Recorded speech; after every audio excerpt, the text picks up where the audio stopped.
Who am I missing for administrators? That Stacy, Brenda, Chris Hennessy, Erica Pearson, Jen Nye. Is Mr. Coons here? Yeah, I'm here, Paul. Okay. And who else in administration do we have?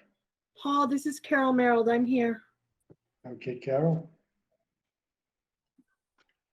Paul, Jamie Evans, I'm here. Thank you, Jamie. Hi, Paul. This is Lauren May. I'm here.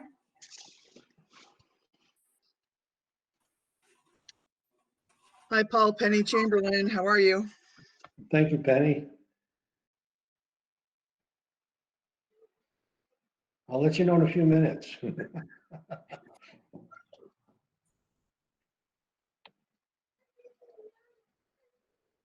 Any other administrators?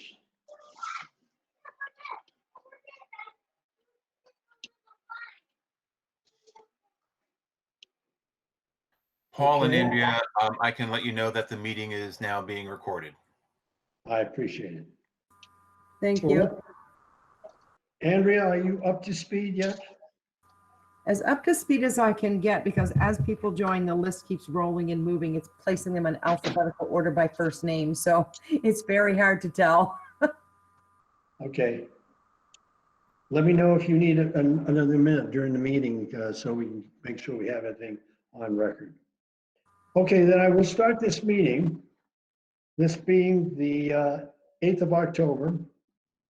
And we are a little bit late starting, but it's 5:35, so 5 minutes just to kind of collect ourselves. And I will ask if there are any additions or deletions with a motion to approve tonight's agenda. Paul, Yes, ma'am. this is Tanya. I sent an email to the board. I'd like to put parent and community communication on the agenda to discuss because I'm hearing feedback from parents that they're not getting responses to their emails. So I'd like to discuss that further, please. Where would you like to bring that in? It's completely up to you. I have no preference. Current business, old business?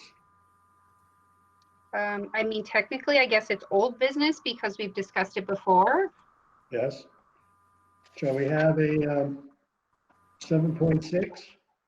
Sure. Or 7.4A to get it before the visions and missions? And technically, unless someone else has an objection, I think we can just scratch 7.5 vision, mission, and strategic goals because I have nothing to report and communications didn't meet. So I don't think we have any new information unless someone else wants to chime in on that. Okay, so we'll put in the 7.5. Okay, so Paul, Yes, ma'am. we need to keep 7.5 as a placeholder. So we will make it 7.6 and you can do it out of order if you want to do it earlier. Okay.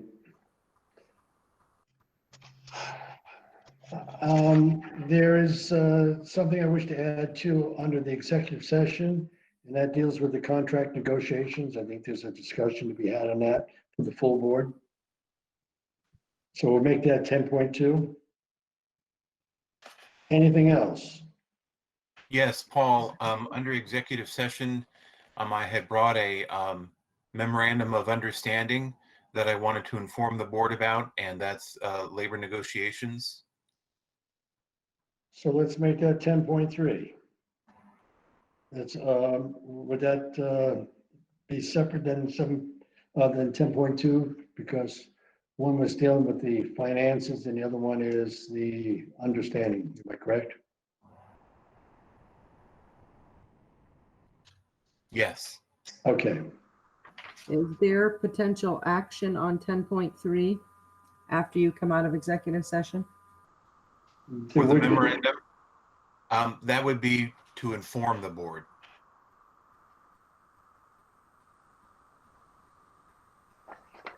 Anything else? And I would entertain a motion to approve this agenda as amended. So moved, Sonia. Second. Seconded by Guy. Any further discussion? All those in favor signify by saying aye, and then what I'll do is have thumbs up. So I've got Victoria, I've got Gina, I've got Yamel, Guy, Giuliano, Tanya, and Alice, and myself, and Tim Bolton, where are you? Is Tim a yes?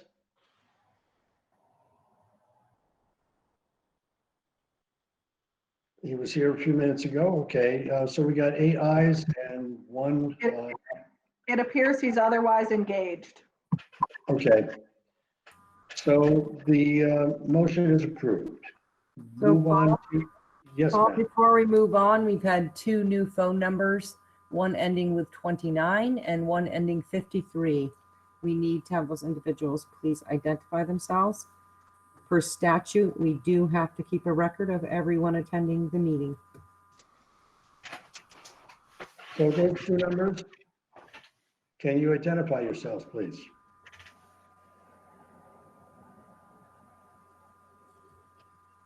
So to unmute, you would hit *6.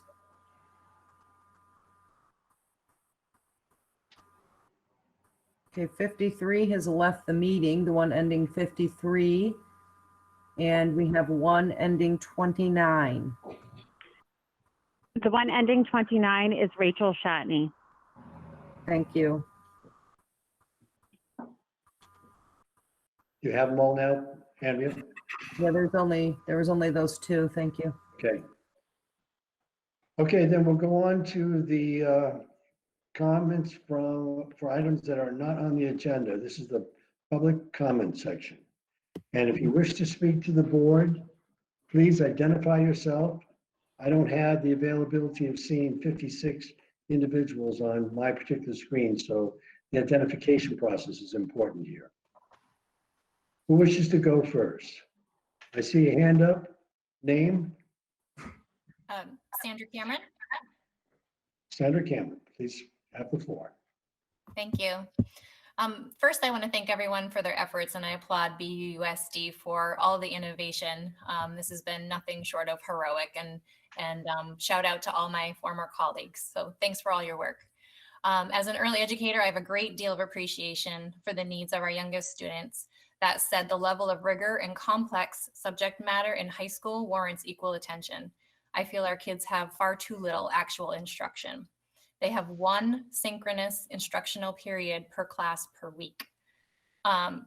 2 Mondays off within the first 6 weeks of school means that my kids have had or will have 4 instructional periods in 2 of their classes over a 6-week period. It's just simply not enough. For example, one of my kids has an AP college level biology class with a lab being taught virtually, and she's met with the teacher 4 times. That is a high level, complex, dense content information, and 4 meetings is simply not enough. I'm also concerned about the level of engagement of the kids on the remote days.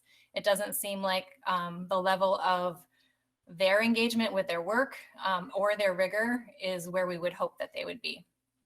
I believe there are lots of ways to provide meaningful instruction if it's truly not possible to increase in-person instruction at this time.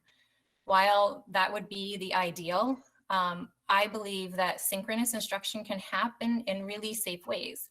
So synchronous means that people are learning at the same time together and that there's immediate feedback and a dialogue happening.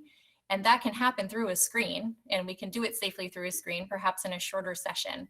If we simply can't be together, then we need to think of other ways than worksheets and website links. For example, this week, my son, who's in an algebra class, had a 15-minute recorded lesson from his teacher. That 15-minute recorded lesson, which aligned with his homework packet, enabled him to do his algebra without my assistance. He was completely independent. So it's those little innovative strategies that we are so appreciative of, and we are looking for more. I think students need to know when their teachers are available to them. So if there were some defined office hours where students know they can log on and ask a question without needing to initiate that, that would be a huge relief for them. And on behalf of my kids, I'd like to just suggest that a survey go out to students to ask them how they feel it's going, what they think is working well and what their ideas are. These are kids who are, you know, very embedded in technology, and I bet they have some ideas for us. And lastly, I would just ask for a summary on the HVAC conditions and the testing for PVP. And I want to thank you for listening and thank you for your hard work to meet all of the needs of our students. Thank you. Who wants Paul, to if go I next? could, Oh, go ahead. sorry, Paul, if I could interject just to balance the comment with the agenda items. There will be a report, and first off, thank you, Ms. Cameron, for your input. There will be a report, a reopening update report. So it's obviously up to the chair, but we might want to balance when comments come and when that presentation happens. I would recommend that we hear the public commentary and then have that present, and I would encourage everybody to stay for that presentation. And if need be, if we need some follow-up commentary or questions pertinent to that. Otherwise, we will not get through everybody's commentary tonight. We'll be here for a long period of time. So we'll just keep on going, and I think that's a fair way to handle it. Who wants to go next? Please identify yourself and address what it is you want to say to the board.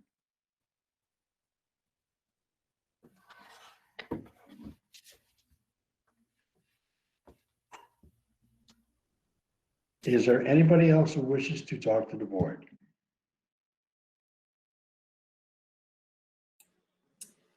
My name is Melissa Parker. I have a 7th grader and a 9th grader. And I teach myself in Montpelier Public Schools, and we are currently open 5 days a week in Montpelier, and being very successful with that. I am currently teaching full-time and coming home, as many parents who are watching tonight do every night, and do study halls with my own kids. And I'm seeing it firsthand that you can be back in school full-time. I don't really have a clear understanding as to why various schools aren't. I don't feel like there's been a lot of communication or transparency as to why my children aren't in school and why I have to do study halls and reteach my kids. My kids do not do well with virtual learning. My 7th grader, I'm reteaching how to write essays. I'm reteaching a lot of what he is trying to get. And it's at no fault of the teachers. And I understand it. I mean, I'm doing it myself. I did it myself in the spring. And teachers are working harder than they've ever worked before. And I totally support that. And I totally understand it. I also worry about your teachers. When I look at what my kids are doing every day, I don't understand how your teachers are staying afloat. I honestly don't.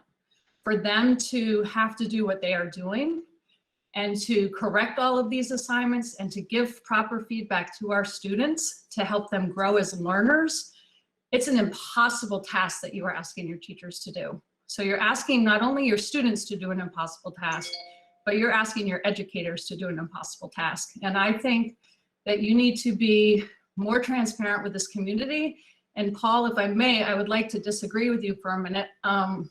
I think you need to tell us what the report is this week. And I think we need a moment to digest what the report is and what your plans are in the coming weeks. Give us a second to digest it and then give us time, because I think you're going to hear a lot of the same things from the parents that are on here today. Thank you for your time. Thank you all for your hard work. I know what you're going through, teachers, and I appreciate what you're doing, but something more has to be done. Melissa, would you like the report up front at this point, or? I would like to see what the future holds for my children. I would. That's how I feel as a parent. And I don't know if you can give a thumbs up, parents, what you want to hear from the board, but I don't think saving that for last is very helpful, because I think a lot of what parents, when I'm talking outside in the public, is that there's a lot of frustration, and and again, we do not fault the teachers in any way. Those teachers are working harder than they've ever worked in their lives. And, but something needs to give a little bit, and our kids need to be back in those schools. Okay, before I go to you, Guy, I just want to find out Is there anybody who would objects with having that report at this time? Just anybody who objects to it? Then I would move that David presents that report at this time, and then we'll continue on. Is that fair enough, Melissa?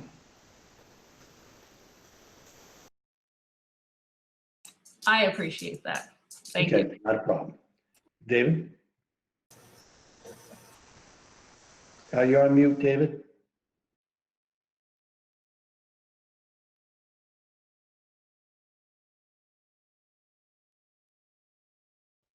Thank you, Paul, and I will be ready in just one moment.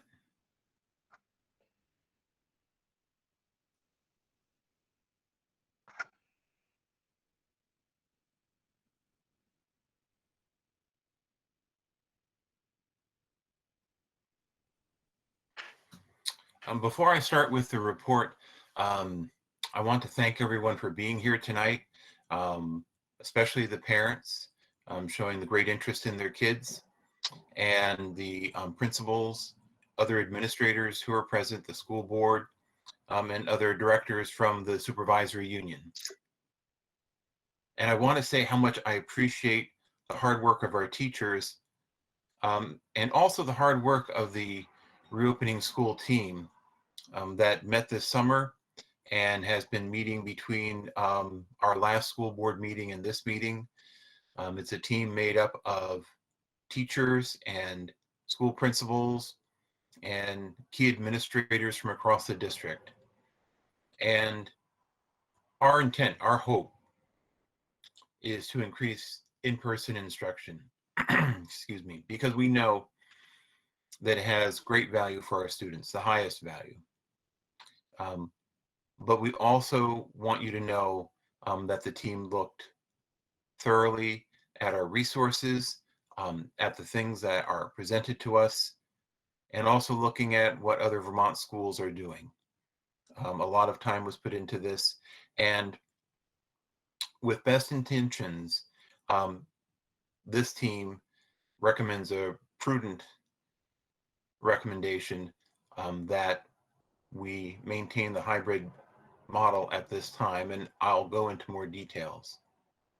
From feedback that I've had, I know that there are some parents who are disappointed by this, and I understand why. I understand the hardships, and also I can say that the principals and teachers on the committee understand what it means to the community. And I also know that there are some people who will welcome this outcome. And it's my hope that we can address this together, address this respectfully, and with the knowledge that the work of the committee was done with the best intentions. Having said that, I'll start with the presentation, and it will give you a lot of information about the things that we consider.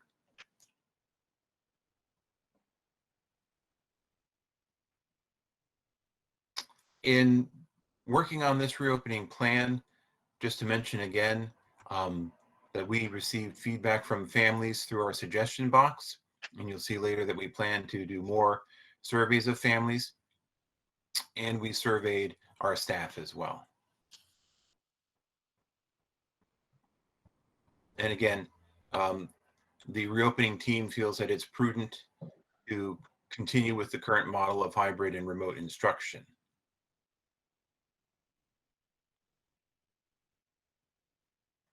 With this, we looked at the guidance from the Agency of Education, and the guidance is evolving.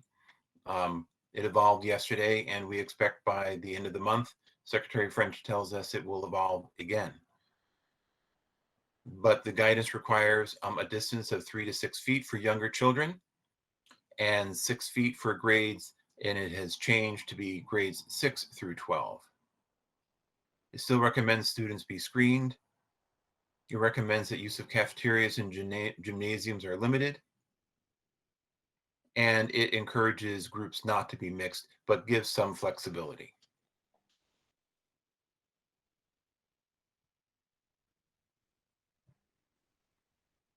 We considered a number of options in our deliberations.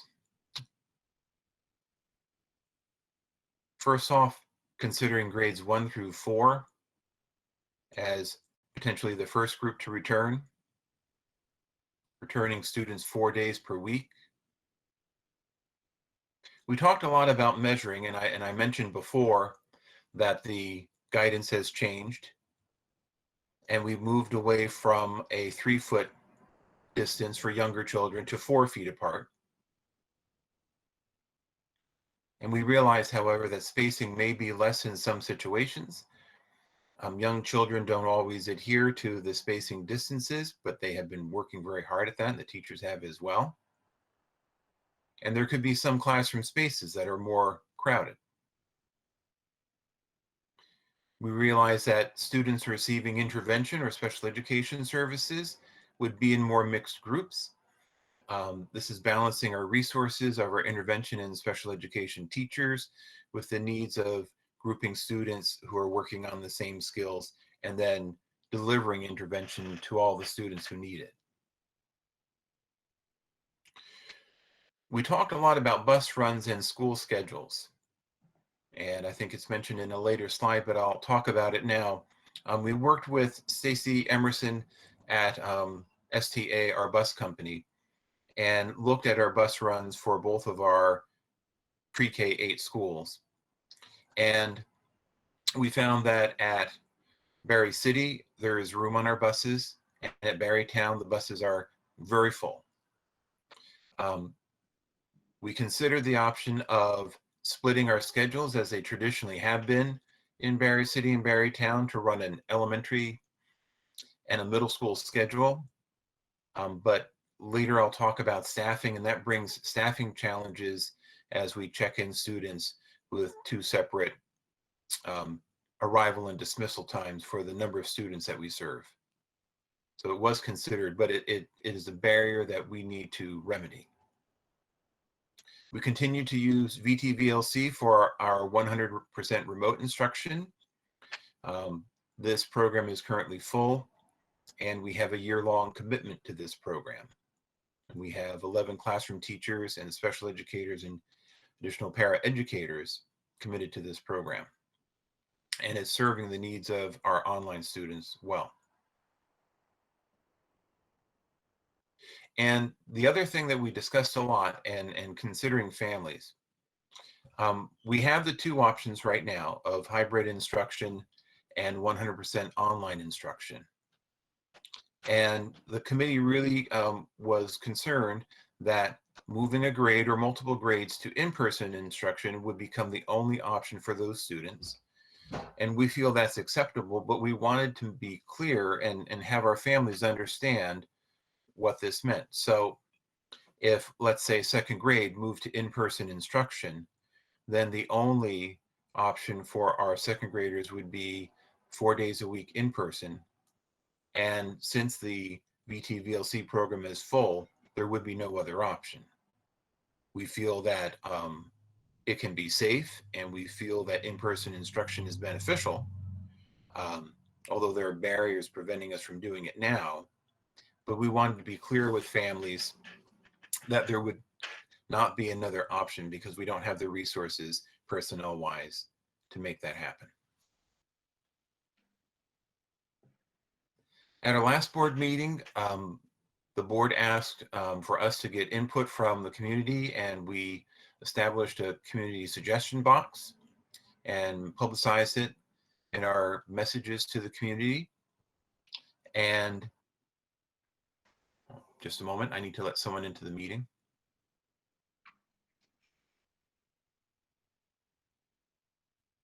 Okay. Our communication director, pardon me, summarized the results of the community feedback and found that the feedback that we received was roughly divided, with families saying, let's stay where we are, considering the safety factors and approaching cold and flu season, etc. A third that wanted to move to 5-day-a-week instruction, and another third that wanted us to take interim steps.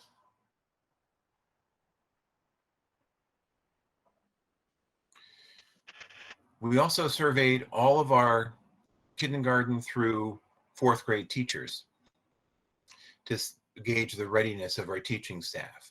As I said, we have teachers on our reopening committee, and they're doing an excellent job of representing their colleagues' opinions, but we wanted to get more information. We asked questions such as, do you feel prepared to deliver curriculum? Do you feel that you can continue with COVID-19 safety procedures? And also, do you yourself feel safe adding more students into your classroom? And we also had a number of comments and suggestions. A significant number that the committee considered was that only 32% of our K-4 staff, and I think we had over 125 staff respond, felt safe adding more students at this time. And that doesn't mean full stop that we can't do this, but it means that there are things that we need to address.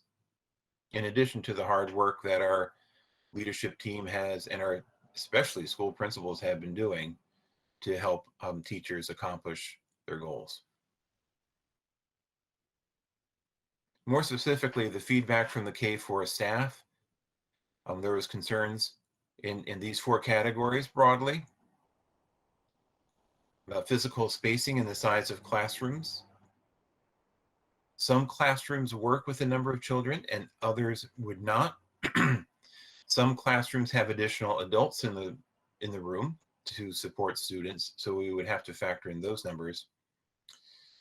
And some classrooms have students with mask exemptions, not exemptions, accommodations, because of their special needs. And this requires more distancing. Our staffing levels and capacity are low across the board, and this is true, and I'll mention it later, particularly in Barrytown, where we have a number of positions that we have not been able to fill, despite Erica and Jennifer working tirelessly, putting out advertisements and seeking more educators, and then being flexible with their staff to make the classrooms work, and taking full advantage of substitutes. The staffing levels are not complete. Also, when it comes to special education staff, the number of paraprofessionals that we have now works for us in the hybrid model with the services that we need to deliver, but we would need 4 to 5 additional paraeducators to meet our expectations or IEP goals, should all the students come back. That's something that can be solved, and we are moving forward with more methods of advertising and advertising on Facebook, but the response rate previously had been very low. Time is the third consideration, and this is also, it could be considered as more time in the day, but also more time to prepare and be ready to teach and take COVID-19 precautions while meeting safety guidelines. Safety guidelines have students eating in the classroom, have reduced or changed the expectations around recess and made that into activity breaks rather than recess blocks. And that reduces the amount of time teachers have to prepare. And the other consideration from the teachers and staff and the reopening committee was consistency. We discussed how, again, we were thinking of grades 1 through 4. And if we brought back only a few of those grades, let's say grades 1 and 2, that families would need to change their schedules for this while maintaining schedules for 3rd and 4th graders. So we wanted to make sure that when we make the transition, it has had the least interruption for families, because we know families have gone to great lengths to rearrange their personal and family schedules. So I'll just run through quickly some of the concerns from the committee. These are things that would need to be solved, and I mentioned some of them before. There'll be need for increased cleaning. Jamie Evans, our maintenance director is on this call, and he has been working to hire additional staff and obtain temporary staff. And that's been an uphill battle. He's making progress, but we still need more cleaning staff.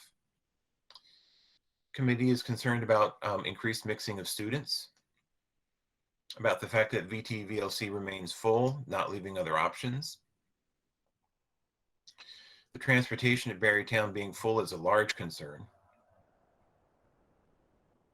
And it literally is at the point where adding a few more grades would exceed the capacity of the buses right now. And that connects with having staggered arrival and dismissal times would require more staffing, yet we're short. I mentioned families having ample time to rearrange schedules, and we realize that's significant. To talk a little bit more about the staffing concerns, specifically, there are 3 vacant positions at Berrytown, grades K, grades 4, and middle school science. They're being filled with substitutes and intervention teachers collaboratively teaching 4th grade. And should we return more students, there would be a strain there. The need for more paraprofessionals. The committee was concerned about entering the cold and flu season and the holidays as we made this shift. Concerned about the very small pool of substitutes, particularly as staff may become ill in cold and flu season and need to self-quarantine out of precaution. There's a concern of less contact for students who may need to stay remote. And also we are thinking about school meals. We currently have programs in all of our communities to serve meals to students who are working remotely, from kindergarten all the way up through high school, actually preschool all the way up. We have virtual students, we have students on different plans, and if we serve more meals at the school, that would lower our capacity to serve remote meals. Again, all of these are concerns that come from the committee, and they are not permanent roadblocks, but they are things that need to be solved given the parameters and the situation we find ourselves in the Barry district. We talked about what other districts are doing, and I do want to say that this is a changing parameter, that as we speak, schools across Vermont are changing their models. Some are staying with their current model and do not plan to change at this time. Others have made great changes because they were remote entirely and are moving to in-person. And others are bringing more students back. This is more of a starting off point, maybe a few weeks ago, where you can see that large districts like us, a lot of these are in Chittenden County, but these are large districts, we're using the same model as us. And then on the far right, you can see the Williamstown Northfield district and the Montpelier district. I know that each of these schools is finding the solutions that work best for their students and teachers and families. And there are an enormous amount of variety of different factors impacting these schools, from their transportation networks to the size of their schools, their teaching pool, the number of buildings that they use for education. So it is difficult to have apples to apples comparison, but this is a broad picture. And the committee was paying attention to what other districts were doing. As I've said before, the concerns of the committee are not roadblocks. They're concerns that need to be solved, and things that we will be working on.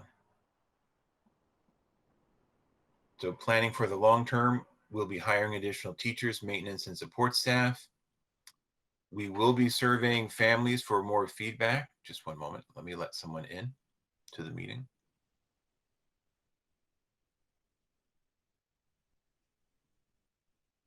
We'll be developing long-term plans for grades 5 through 8 and grades 9 through 12. And the committee recommends targeting the January semester break for a possible model shift.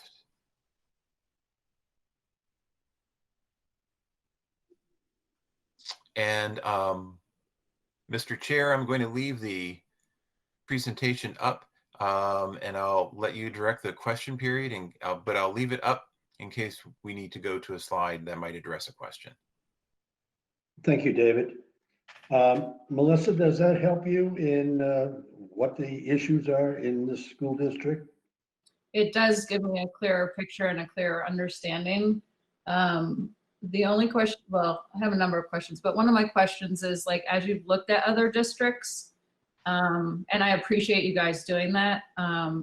Just wondering like, and I'm sure you have, because I know how teachers and administrators are, but as you've looked at those other districts, are you talking to those districts and saying like, did you have some of these barriers, some of these roadblocks? How are you solving them? Like, what are you doing to fill in some of these different needs? Like, did you have to change schedules for the janitors? Did you have to, you know, like what, I don't know. I guess if you could be a little more clear on while you're looking at other districts, what kind of conversations are happening with those districts to see what creativity they're putting forth to shift from online to in person.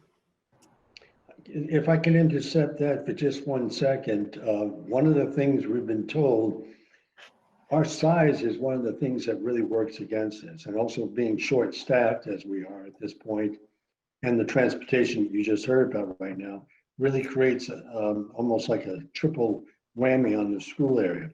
You know, we look at our buildings as being large buildings, but when you think about the number of students in some of these school buildings, we have 800 kids. Montpelier may have a different model because you have a smaller number of students, which gives you more of a space capability.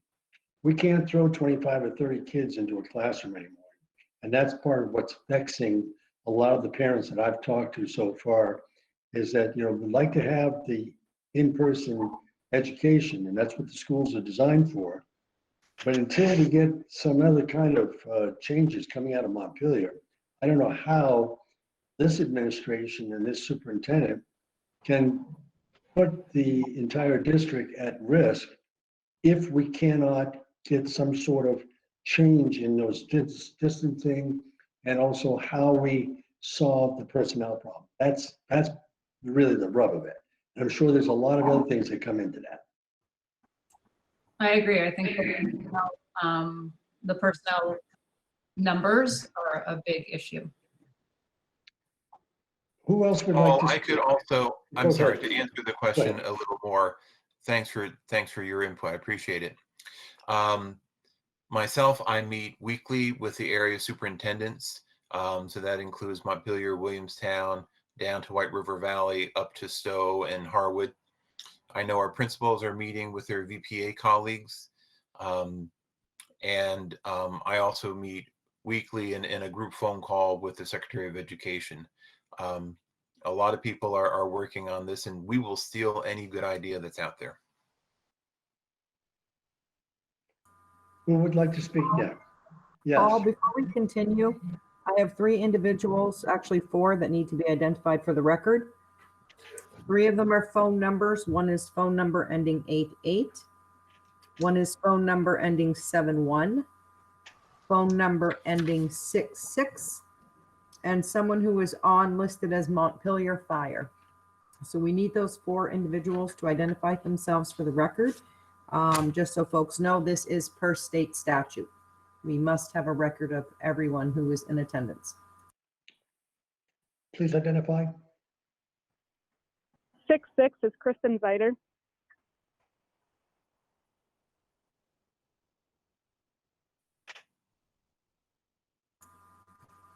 Thank you. How about 71, phone number ending 71? You can hit *6 to unmute. 71 appears to have dropped out, Andrea. Okay. Number ending 88.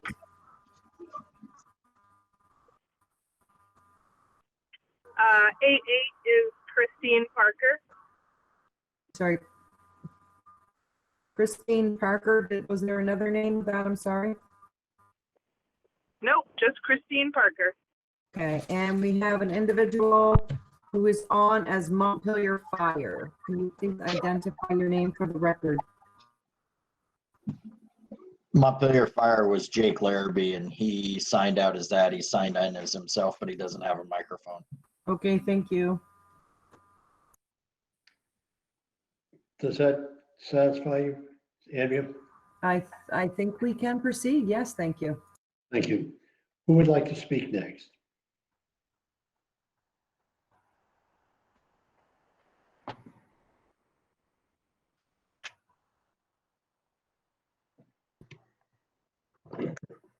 Hi, Is yes, I'd like to speak. Megan Spalding? Yes, please do. So first of all, I just want to say thank you to our teachers, our staff. I greatly appreciate the effort that they have taken in trying to make this work. I know it's not easy, and I know there's a lot of barriers, and I know there's a lot of fear and anxiety. But I just wanted to say I do greatly appreciate all that they have done for my children and for other children. That being said, I do have some significant concerns, and I would like to read a quote. So the Vermont State Board of Education Chair John Carroll says that it's important to get young grades back in school, specifically in grades K through 3. He says if a student is not proficient in reading by the end of 3rd grade, it will be a burden to the rest of their education. If we fail at equipping 3rd graders to be good readers, we've kind of failed them permanently. You could miss 8th grade and might not notice, but if you miss grade 3, you will be disadvantaged probably the rest of your life.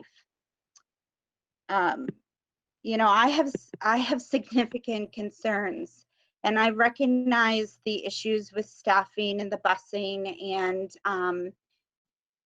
you know, at some point we need to look at the education that the students are currently receiving, and they're only getting instruction 2 days a week. The 3 days of remote learning, I'm not sure what you're considering remote learning, because that's called remote homework. My daughter is in 6th grade, and you know, she does a check-in with her teacher, but then she's not getting instruction. You know, it's all homework assignments, and she's alone. And you know, I worry about that. I worry about our kids falling behind. And I understand the issues about the in-person, but somehow, some way, we need to be able to meet the needs of our students academically, because they are going to be falling significantly behind. And some of them are already very far behind because we missed, you know, we didn't have 3 months in the spring. We were all doing remote learning, and we were learning how to remote teach at the same time, and it was so intensely hard. And this time around, I just feel like we're in the same boat, and I thought it was going to change. And I would like to know the academic plan, that if we can't get our students in the building more, which, you know, I disagree with, but if that can't happen, then what is the plan? Because the kids used to have the intervention block, what I need, so that's gone away. So I would like to know, you know, what are our interventionists doing? Is there a way that the math lab teacher can run a math group? Can we get some reading groups going on the remote days? We somehow have to give the kids more than 2 days of instruction. Thank you. Thank you, Megan. I appreciated your long email to the board. It was well thought out. Right now, we're at loggerjams with trying to move this forward. There's nobody more anxious than this person to see us back in person. We've personally been all experienced the lack of continuity that comes from out of school settings. That's why we have schools. That's why we need to move this education forward. But as long as we have COVID and as long as we have these conditions, we're really being penalized, if I can say that one more time, for our size. Our size is what's really the thing in the way. If we had 800 less students in the district, we might be able to employ all of our schools and get at least 4 days in person back in there. If we could solve the staffing problems as well as the transportation problems, we could probably enhance that a little bit more too. We're open for suggestions, open for ideas, and without getting into a soapbox scenario, I'd like to hear from more people. Who would like to speak next? I'd like to speak if I could, Josh. Who's this? This is Jake Larrabee. Sorry, I'm on with a computer, but I didn't have a mic, so I called in now. So my last digits would be 64, if that's how I'm coming up. That's all right, Jake. Go ahead. So a few things. I've emailed the board a couple times before, so you all have heard of me and probably know my stance. I respect again the work that the committee's put in, but this is again really disappointing to hear another list of what come across really is just excuses. You know, we have a list of reasons before, and now we're either going to push those to the side, and then we're just going to come up with other reasons or other excuses why we can't get our kids back in school more. You just said yourself, we're penalized due to our size. Now, correct me if I'm wrong, Burlington is now moving to 4 days in person. Burlington School has a population of 3,000 more than we do. Size, you know, I'm not sure where, how that doesn't impact our decision when it comes to size. Suggestions that I made a couple of months ago, I haven't heard if they've been addressed by the committee. My wife brought up the same issues 2 weeks ago and was told also at that time, those are good ideas, we'll mention them. And I'll mention them again because I only caught the second half of David's presentation, but again, increasing the number of entries that we use at a school. Now, I'm only going to speak about Berrytown. I don't have any knowledge of Berry City School, so forgive me there, but I know that every classroom on the main floor of Berrytown School has an exterior entrance. Why can the children from that class not enter that classroom, limiting their exposure to anybody else throughout the main hallways of the school? And you don't need additional staff. Their homeroom teacher can screen them as they enter and exit from that classroom. I mentioned a few months ago that we have multiple buildings throughout our community that we could consider using. I haven't heard if that was explored. I understand it's more work. It's another issue. Transportation has been brought up. To me, when the committee made the decision to change the transportation schedule that we've had, you know, for the past several years, of the older kids going early an hour before and the younger kids going an hour later, they combine more people together. So they cause that, you know, people coming into the school, more people to come in at once. I didn't really understand that. Perhaps we can go back to the staggered start times for kids to help with that. I don't want to, you know, take all the time, but again, I respect the amount of work that you all are doing, but I think there's a lot of short-sightedness in a lot of things, and sometimes you just have to like roll the dice and take, you know, yeah, it's an uncomfortable decision, and I realize that maybe everybody's nervous that, you know, if they say we're going back and then we have a case of COVID, that people are going to be angry. You're not going to make everybody happy, but I think the bigger picture is that we have, you know, a lot of kids, all the kids are being penalized right now, and they need more in-person learning. My 8th grader, who has never enjoyed doing schoolwork, is complaining on Mondays the day one of his remote learning, that he doesn't have enough work and what he has is not challenging him. That's a big problem. We've addressed that with his teachers, but and then my second grader, anyways, I don't want to go through each of my children, but I really think that we need to readdress this and think outside the box and push forward. And again, I've heard you say penalized due to our size. 3,000 more students in Burlington. If you can answer that one question, I guess I'll stop there. I will allow the superintendent to respond to that. I'm wondering if transportation in Burlington is a little bit different too. I appreciate that. That larger districts, and we know that some larger districts have moved to more in-person instruction. And we'll keep exploring those possibilities. Some of the differences come down to the size of the schools. Burlington has more students, but also has more individual schools. Their transportation network is different. And that's the same with other districts. So it does make it hard to have an apples to apples comparison there. But we do want to explore the other options because, as I said before, we do want to increase the in-person instruction. I don't think it's apples to apples, David, though. I mean, we're not talking apples to apples. We're 3,000 students less than Burlington. So, I mean, that's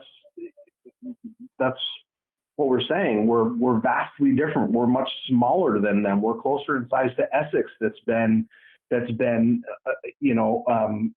more in person since we have. Harvard, which is moving that direction, which started at 1 day a week. I'm sorry, but that was just a brush off. That's how that felt. These are all things that the committee should have explored and addressed throughout the summer.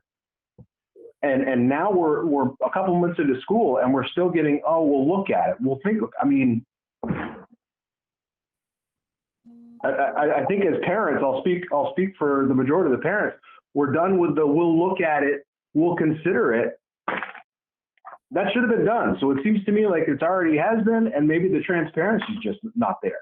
I mean, if that's what we're talking about, what's the square footage of Barrytown School compared to the square footage of the K-4 area of Burlington School? Right now, I understand the frustration, and I don't have those numbers for you tonight, and I don't want to speculate. I can tell you that the committee did consider the differences between our school district and other districts, and considered them throughout our time this summer and fall looking at this, and we will continue to. You're right, it's not as simple as apples to apples, and I'll leave it at that. Who would like to go next? Can I speak? Name? Tara Day. Day? Yep. Okay, Tara. All Sure. right. So I spoke a couple weeks ago, and when I was watching the slide, kind of had my thoughts before, but kind of came up with some notes and questions. So my first question is, again, I keep getting brushed off about the pre-K busing at Berry City. My child's bus has 7 kids on there, and yet my pre-K student is not allowed to ride the bus.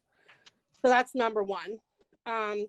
And I mean, you already have 2 of those kids on that bus are mine already. So there's that. And then also, you want us to continue this hybrid, but yet we're not getting the tools necessary, such as laptops. So I have 3 kids in hybrid, but only 1 laptop given to us by the school. So that's kind of an issue. And then also, because we're only going 2 days a week, it makes it hard for one of my kids who has an IEP for the school to identify the problems because there's only 2 days. So to reevaluate, they only have 2 days to do that. Next week, 1 day. So therefore, my kid is even failing even more and not getting what he needs because he's not getting identified with problems and things that he needs. And then I'm also with Jake about utilizing spaces around the community. That's another thing. And then as far as like because you guys had mentioned like providing meals for the students on hybrid or remote learning, have you guys done a survey asking people how many people want those? Because honestly, we get them and most of it gets thrown away. Something that might be more beneficial to maybe look at instead of doing that, maybe do like a gift cards or something that people can go get their own stuff. Then you take away that extra staff needing to, you know, deliver all those meals. And then also, let's see, and then again, we keep talking about how we're such big size, but in reality, we're not looking at how it's affecting our kids. It's not our kids' fault that we are a big size community. And it's not our fault either. We all pay our taxes and we all deserve our kids to get adequate education, and we're not getting that. So, I mean, I guess, you know, I mean, even coming up with like again, a survey asking if we went back, how many people would stay remote, how many people would move out, how many people would go homeschool. Like, you guys aren't doing the research, I guess, necessary to make those steps. And I guess it's kind of, you know, I mean, I get that. I get all of it. It's scary to go back. But in the same breath, how are we going to know how it's going to work or what problems are going to arise until we try it? Because there's always going to be what if this, what if that, what if this. We got to try it like other schools and utilize different things around our community that we're not. And I mean, honestly, one of my kids is in 2nd grade, and I don't even want to know what level of things he's in. And it's really scary as a parent, and especially of a parent on IEP who has unidentified problems that aren't being identified because there's no time to do it. So, I mean, I don't know. Thank you. David, you want to respond to that? Yes, and thanks again, Tara. And I know that administrators and teachers have reached out, and but we'll continue to reach out because we want to find what works for your children. And I appreciate the suggestion about asking the community about meals and the need and need for that. I think that's helpful. The idea of using other facilities has come up a couple of times. The reason that the committee did not entertain that is that it brings its own complications with transportation, staff to clean those areas, and then making sure that the specific areas pass code and expectations for elementary school students. We did consider those, but those are some of the roadblocks there. All right, one more, just to kind of, have you ever asked any community members if they would be maybe, you know, donate their time to help some of those things like cleaning? If it meant to go back into person? I mean, you have community members around the community that probably would be more than helpful, and it's not getting utilized. Like, I know for one, if I would donate time to go help some of those things to try to clean up or do whatever. But I mean, we're not being asked, and we're not also being told, we're not being like, we're expected to be transparent with everyone else, but we're not getting that same in return. And honestly, again, with the pre-K busing, like I said, my kids, and it's hard because I'm right now dropping off my preschool student, my boys like to ride the bus, and also leaving my niece in the car because she's not allowed to get out. So that's not going to be safe. So, I mean, when are you guys going to look? I know I was told the 16th I would have a decision, but then I'm scared that it's going to be pushed off again, like everything else is getting pushed off. Thank you again, Tara. And I was going to say, and I know that the busing issue has been addressed. You bring up a good point about volunteers, and I think that could be part of the survey. And I realize people are not asking for jobs here this evening, but we do want to communicate to the community that we do need to hire additional staff for maintenance and for paraprofessional supports, so that if anyone on the call is interested, they can contact the office or spread the word to their friends and family. Thank you, Okay. David. Thank you. We're approaching about 80 individuals on this site, and I'm sure others would like to speak. So we may have to shorten down the window time per person. Who would like to go next? I would like to speak next if possible. Daniel Spalding? Yes. Yes. So one thing that I keep hearing from different parents and from different members here in the call is about transparency. So I would like to call to have the board make some commitments to the community based on transparency. We've talked about busing size. We've talked about community spaces being used. We've talked about other schools' hybrid spaces or hybrid plans and how they're going about it. We've talked about the VT-VLC being full. And we've talked about kids not having enough instruction. So these are some things that I personally, and if anybody else would like to chime in on certain things that should be very transparent to the parents in this community regarding their children's education, I would like the committee to come forward with some very transparent information. Number one, bus size. So we just had a parent tell us that there are 7 kids on her bus. And previously we had the superintendent talk about how we had maximum capacity for transparent at Berrytown. I'm sorry, but I don't think that 7 people on a bus is anywhere near a maximum capacity. So I would like the committee to talk about what exactly maximum capacity is, and I would like to find out exactly what our busing looks like. So that would mean I'd like to find out how many buses we have, how many kids are on each bus, at which times, and I'd like to find out exactly how that is being handled.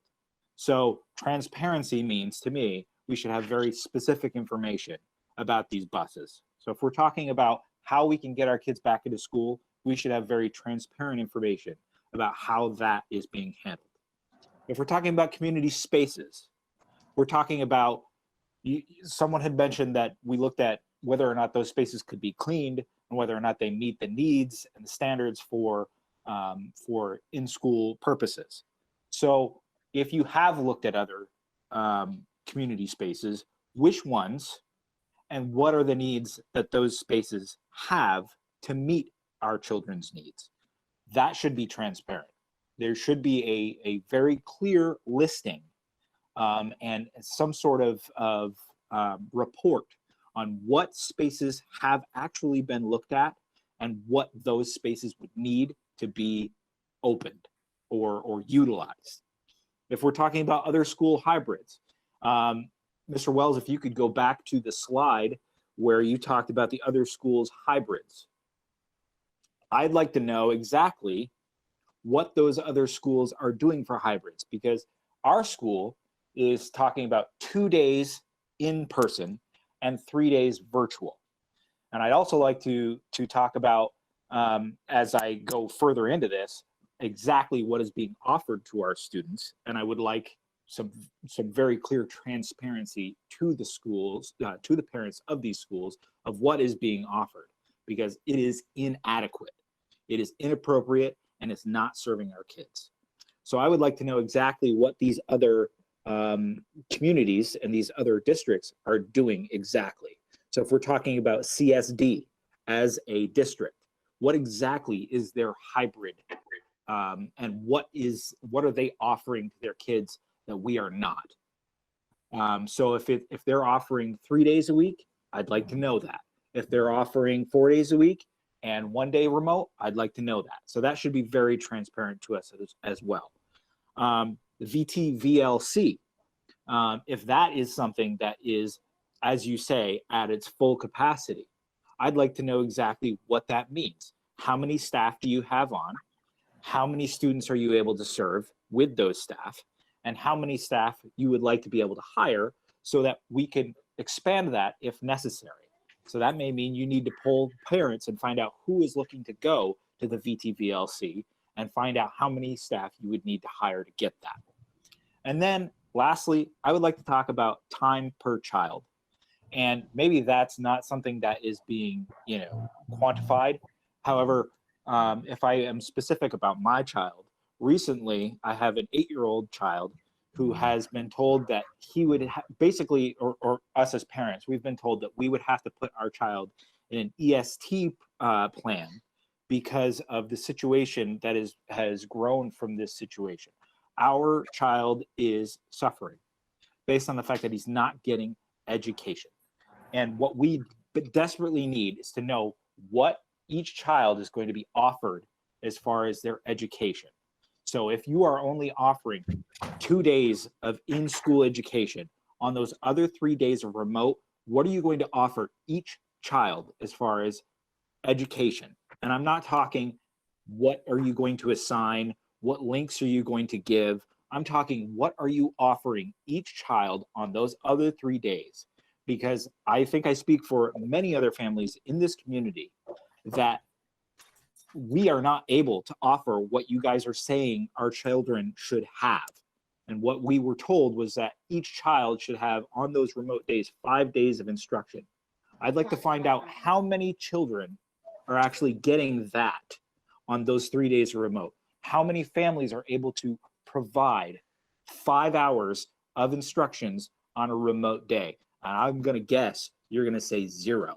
So I would like some transparency on that as well. So if we are talking as a group about transparency and what the committee can offer for transparency, that's what I would like. I would like busing information. I would like information about community spaces. I'd like about the information about what the other schools are doing in their hybrid plans currently and what they're planning to move to. I would like to know about the VTVLC and what your capacity is and how many times or how much you would need to increase in order to provide to those that are looking to get into the VTVLC or get out. And I would like to know what you are offering time per child. What are you willing to give to these kids that are only seeing school 2 times a week? Daniel? And yes. Daniel, I'm going to have to cut you off there because there's other people who would like to speak, but you just repeated your list. If there's any other things you want to put on that, please email that to the superintendent. And that way it'll be something that can go before that committee with all those details. Thank you very much. I appreciate your time. And I would just like to say that we're all talking about transparency. That's what the parents need. Who would like to speak next?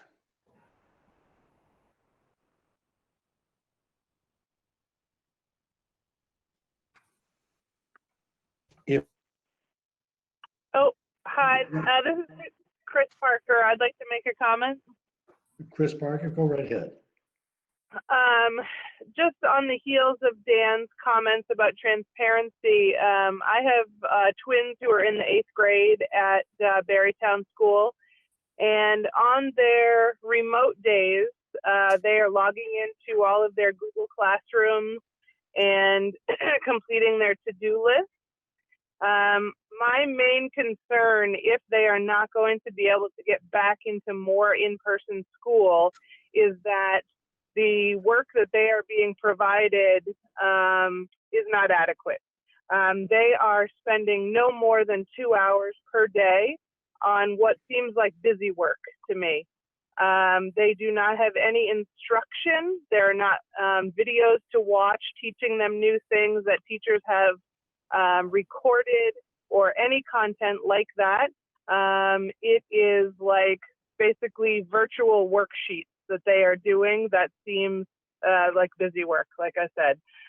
So if we are going to continue for the kids to be virtual 3 days a week, I would like to see the level of the quality of education that's being provided on those days to improve.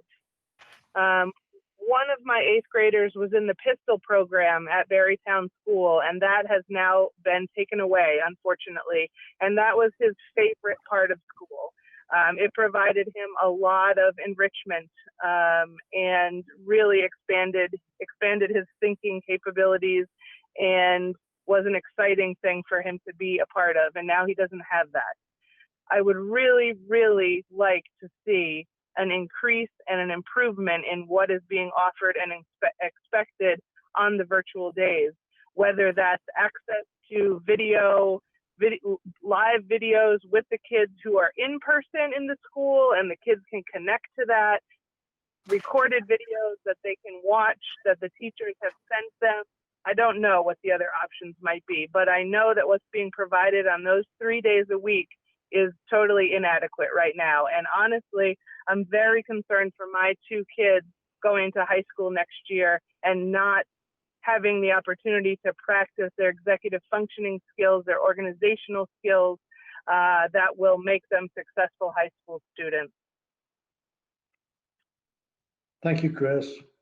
In the era of in the era of the COVID pandemic, you know, we're caught between a lot of rocks and hard places here. I think all of us would love to have the in-person back fully, but the question that still hasn't been answered is, at what risk do we really pose? And I don't know if anybody out there really can give us that kind of a statistical basis, or we would have already moved to that. I would like to ask the various principals to weigh in dealing with this. I would like to start with you first, Jen Nye. Since Barrytown is one of the problem areas that we're running into, can you give me your perspective of what you're experiencing?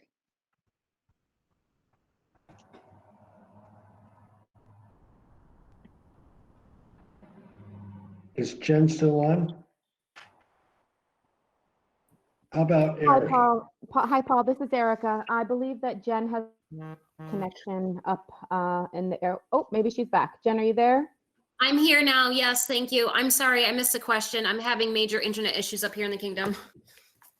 The question was to get your perspective on the issues that you're facing at Barrytown. I know you're part of the team, and quite often we don't really hear what the administrators are experiencing, and you have a more direct feet on the ground in Barrytown Elementary School.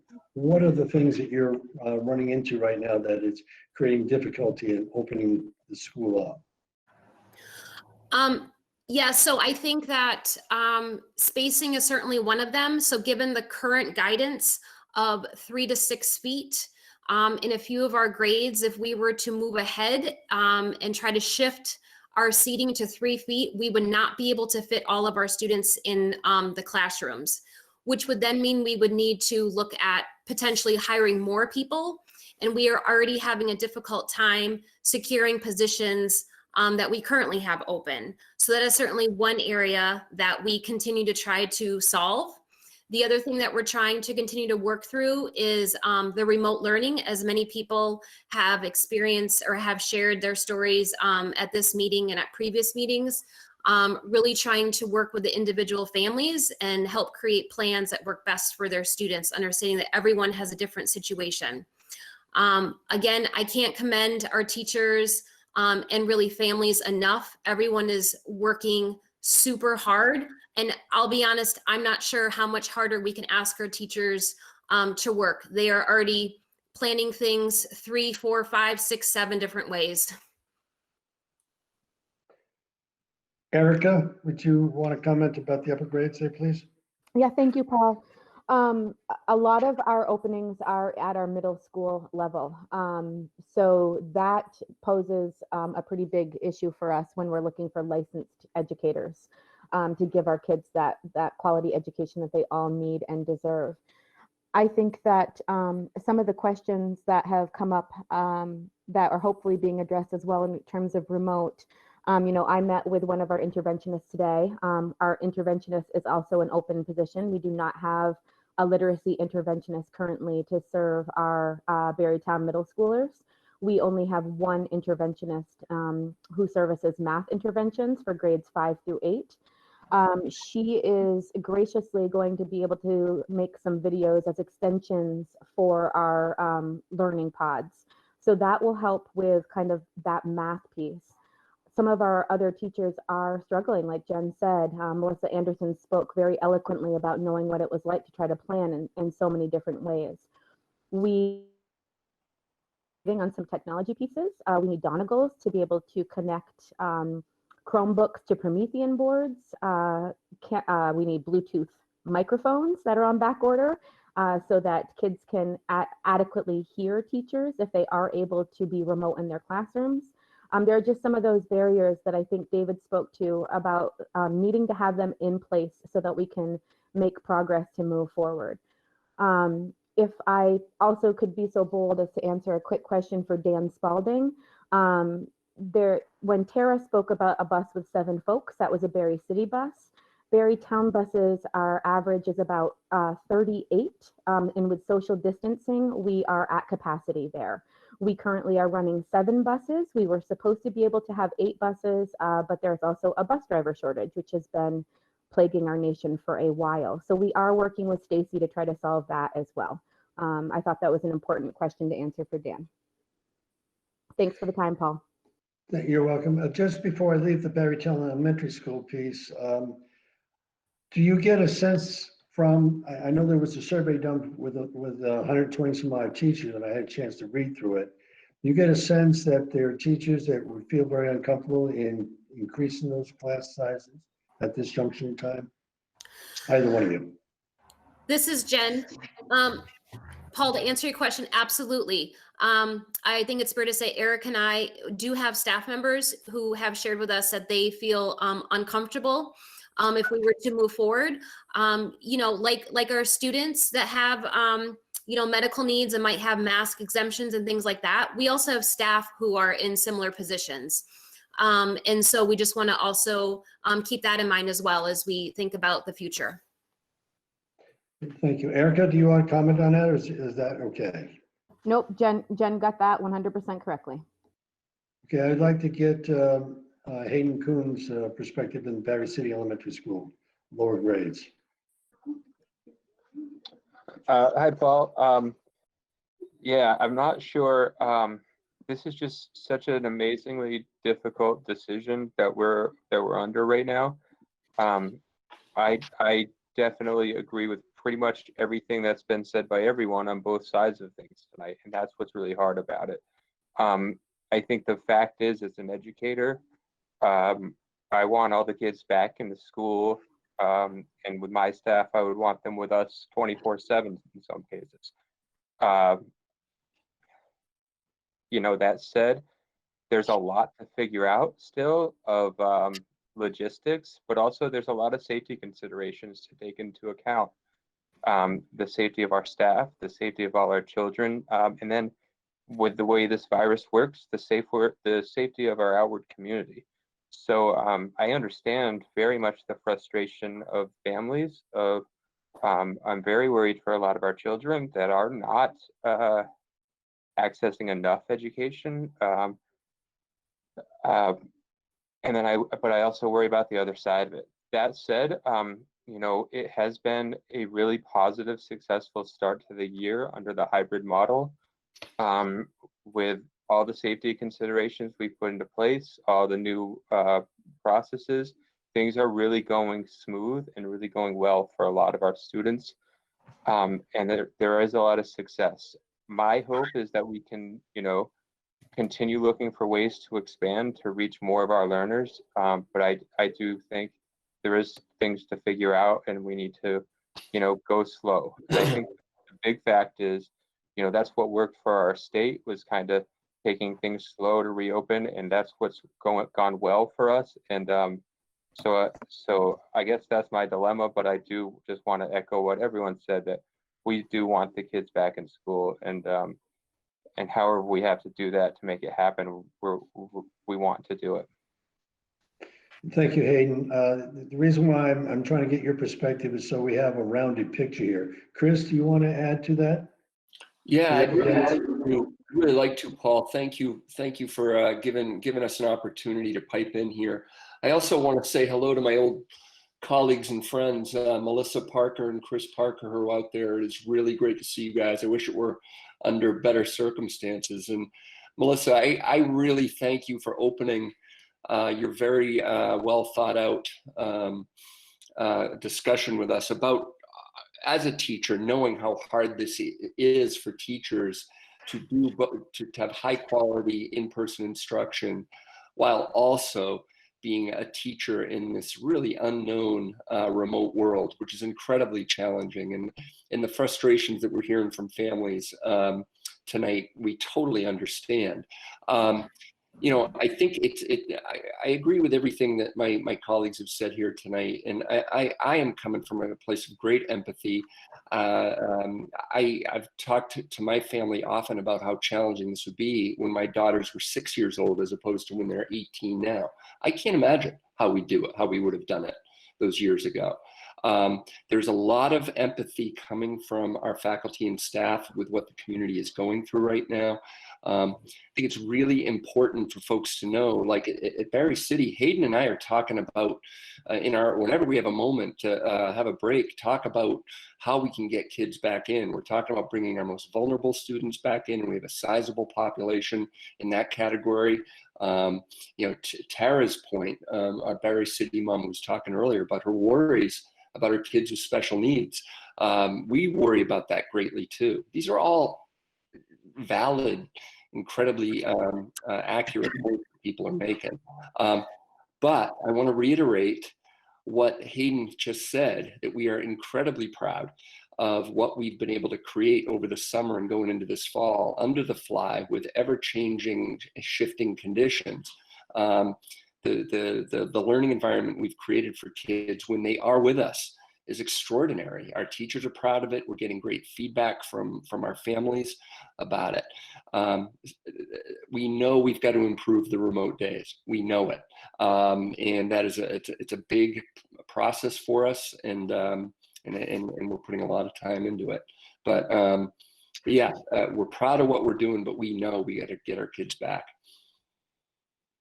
Thank you, Chris. And I guess I'll move this into the high school element because that seems to be the even higher vulnerable group. Brenda, you want to give us your perspective, please? Sure. So we have some challenges that are a little bit different than the elementary schools, but we do have the class size issues. One of our other biggest challenges is the way we approach the remote learning piece. We knew that we were not going to be able to address all of our students' needs on a discipline level, as far as content discipline. If we had selected some of our teachers to teach through VTVLC, it would have precluded some students from accessing remote learning, and it would have precluded some others from in-person because it is based upon teacher licensure. So we approached the remote learning differently than the elementary school did, but that has caused a great strain on our teaching staff as they've had to balance a big portion of our student body as fully remote, as well as the hybrid schedule. And we would not be able to support our students in the remote format, the fully remote format, if we had to increase the in-person time. So we're trying to do, as Chris said, focus on how we're improving that and how we might increase some of the services, especially for the students with the highest needs. And even though we said keep the current hybrid schedule, we are still taking steps, and there are baby steps, that are just not the overhaul of the massive schedule, by looking at how services can be done differently and how we may approach individual students' needs. And one of the other factors that's really challenging for us is the mixing of pods and the cafeteria service.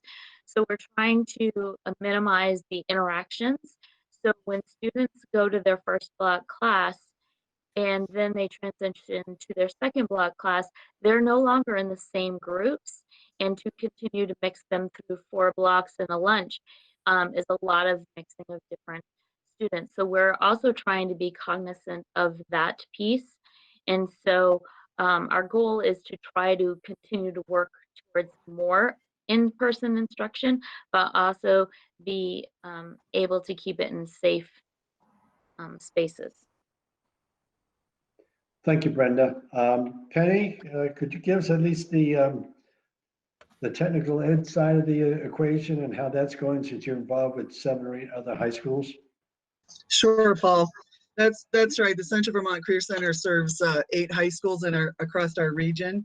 I will say that we as well have a very different situation than the rest of the schools in the BUUSD. We are currently open 4 days a week and are able to serve all of our students each of those days due to the class sizes and the size of our labs and our classrooms, which allows us to meet the current guidelines for safety. We also have 13 students who chose our remote learning option in addition to those who are face-to-face. I don't want to take up a lot of airtime, but I do want to thank my staff, my teachers, my assistants, office staff, all the folks in the CVCC community who have worked hard since March of last year to work in this very difficult situation. And I'm really proud of how they've handled that, but I will say it's taken its toll on staff for sure. So we've been serving all of our students, 170 students face-to-face, and we'll continue to follow the guidelines, keep students safe, and meet the needs of the 8 high schools that come and participate in our Career Center classes. So for that, I appreciate my staff and all that they've done, and I appreciate the administrators of the BUUSD for the hard work that they've done as well. Thank you, Penny. Could I ask Stacy Anderson to kind of address some of the concerns about the children with greater needs and how that's being handled? What the difficulties you may be running into? Is Stacy still on? Was muted. I'm on.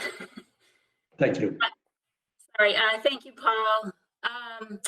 Yeah, I mean, so one of the speakers, I think it was Ms. Day, spoke, suggested that parents, using parents as volunteers to fill some of these positions.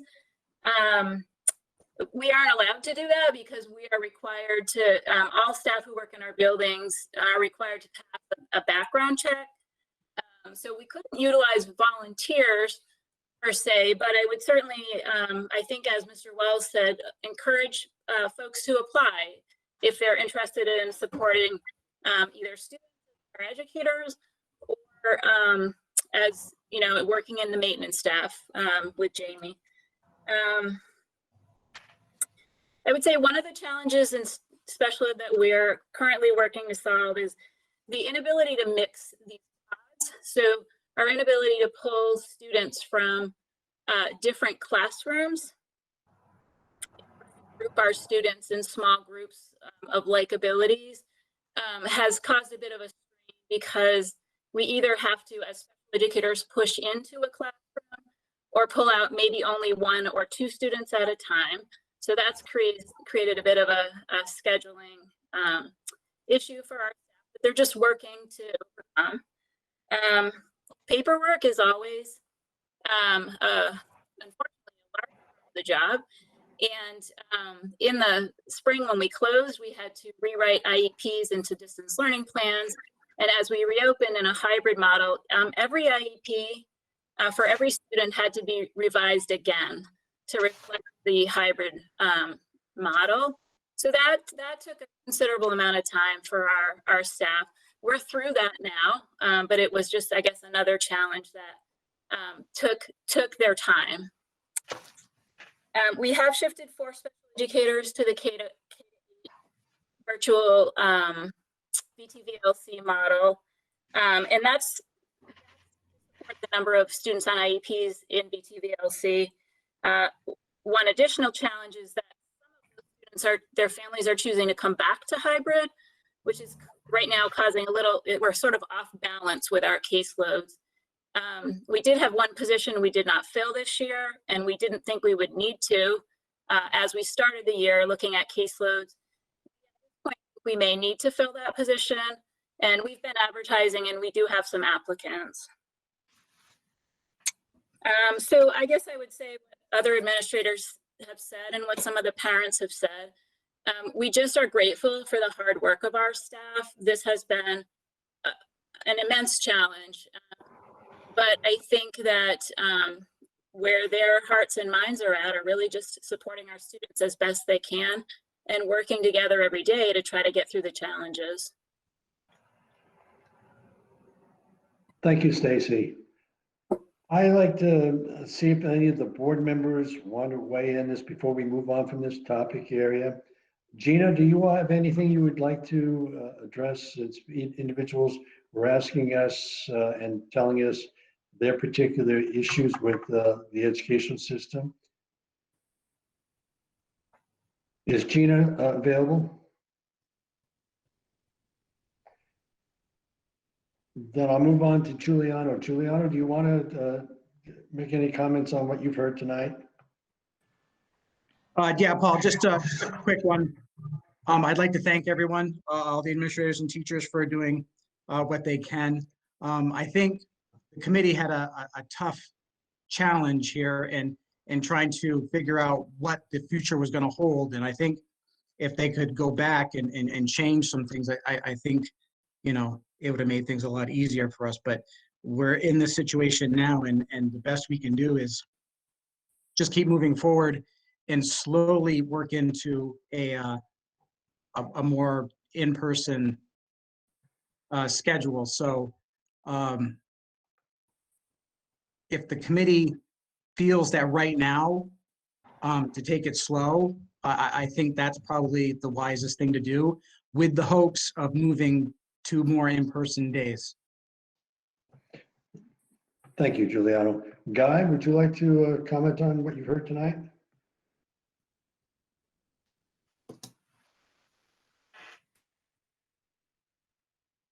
Guy, you're on mute.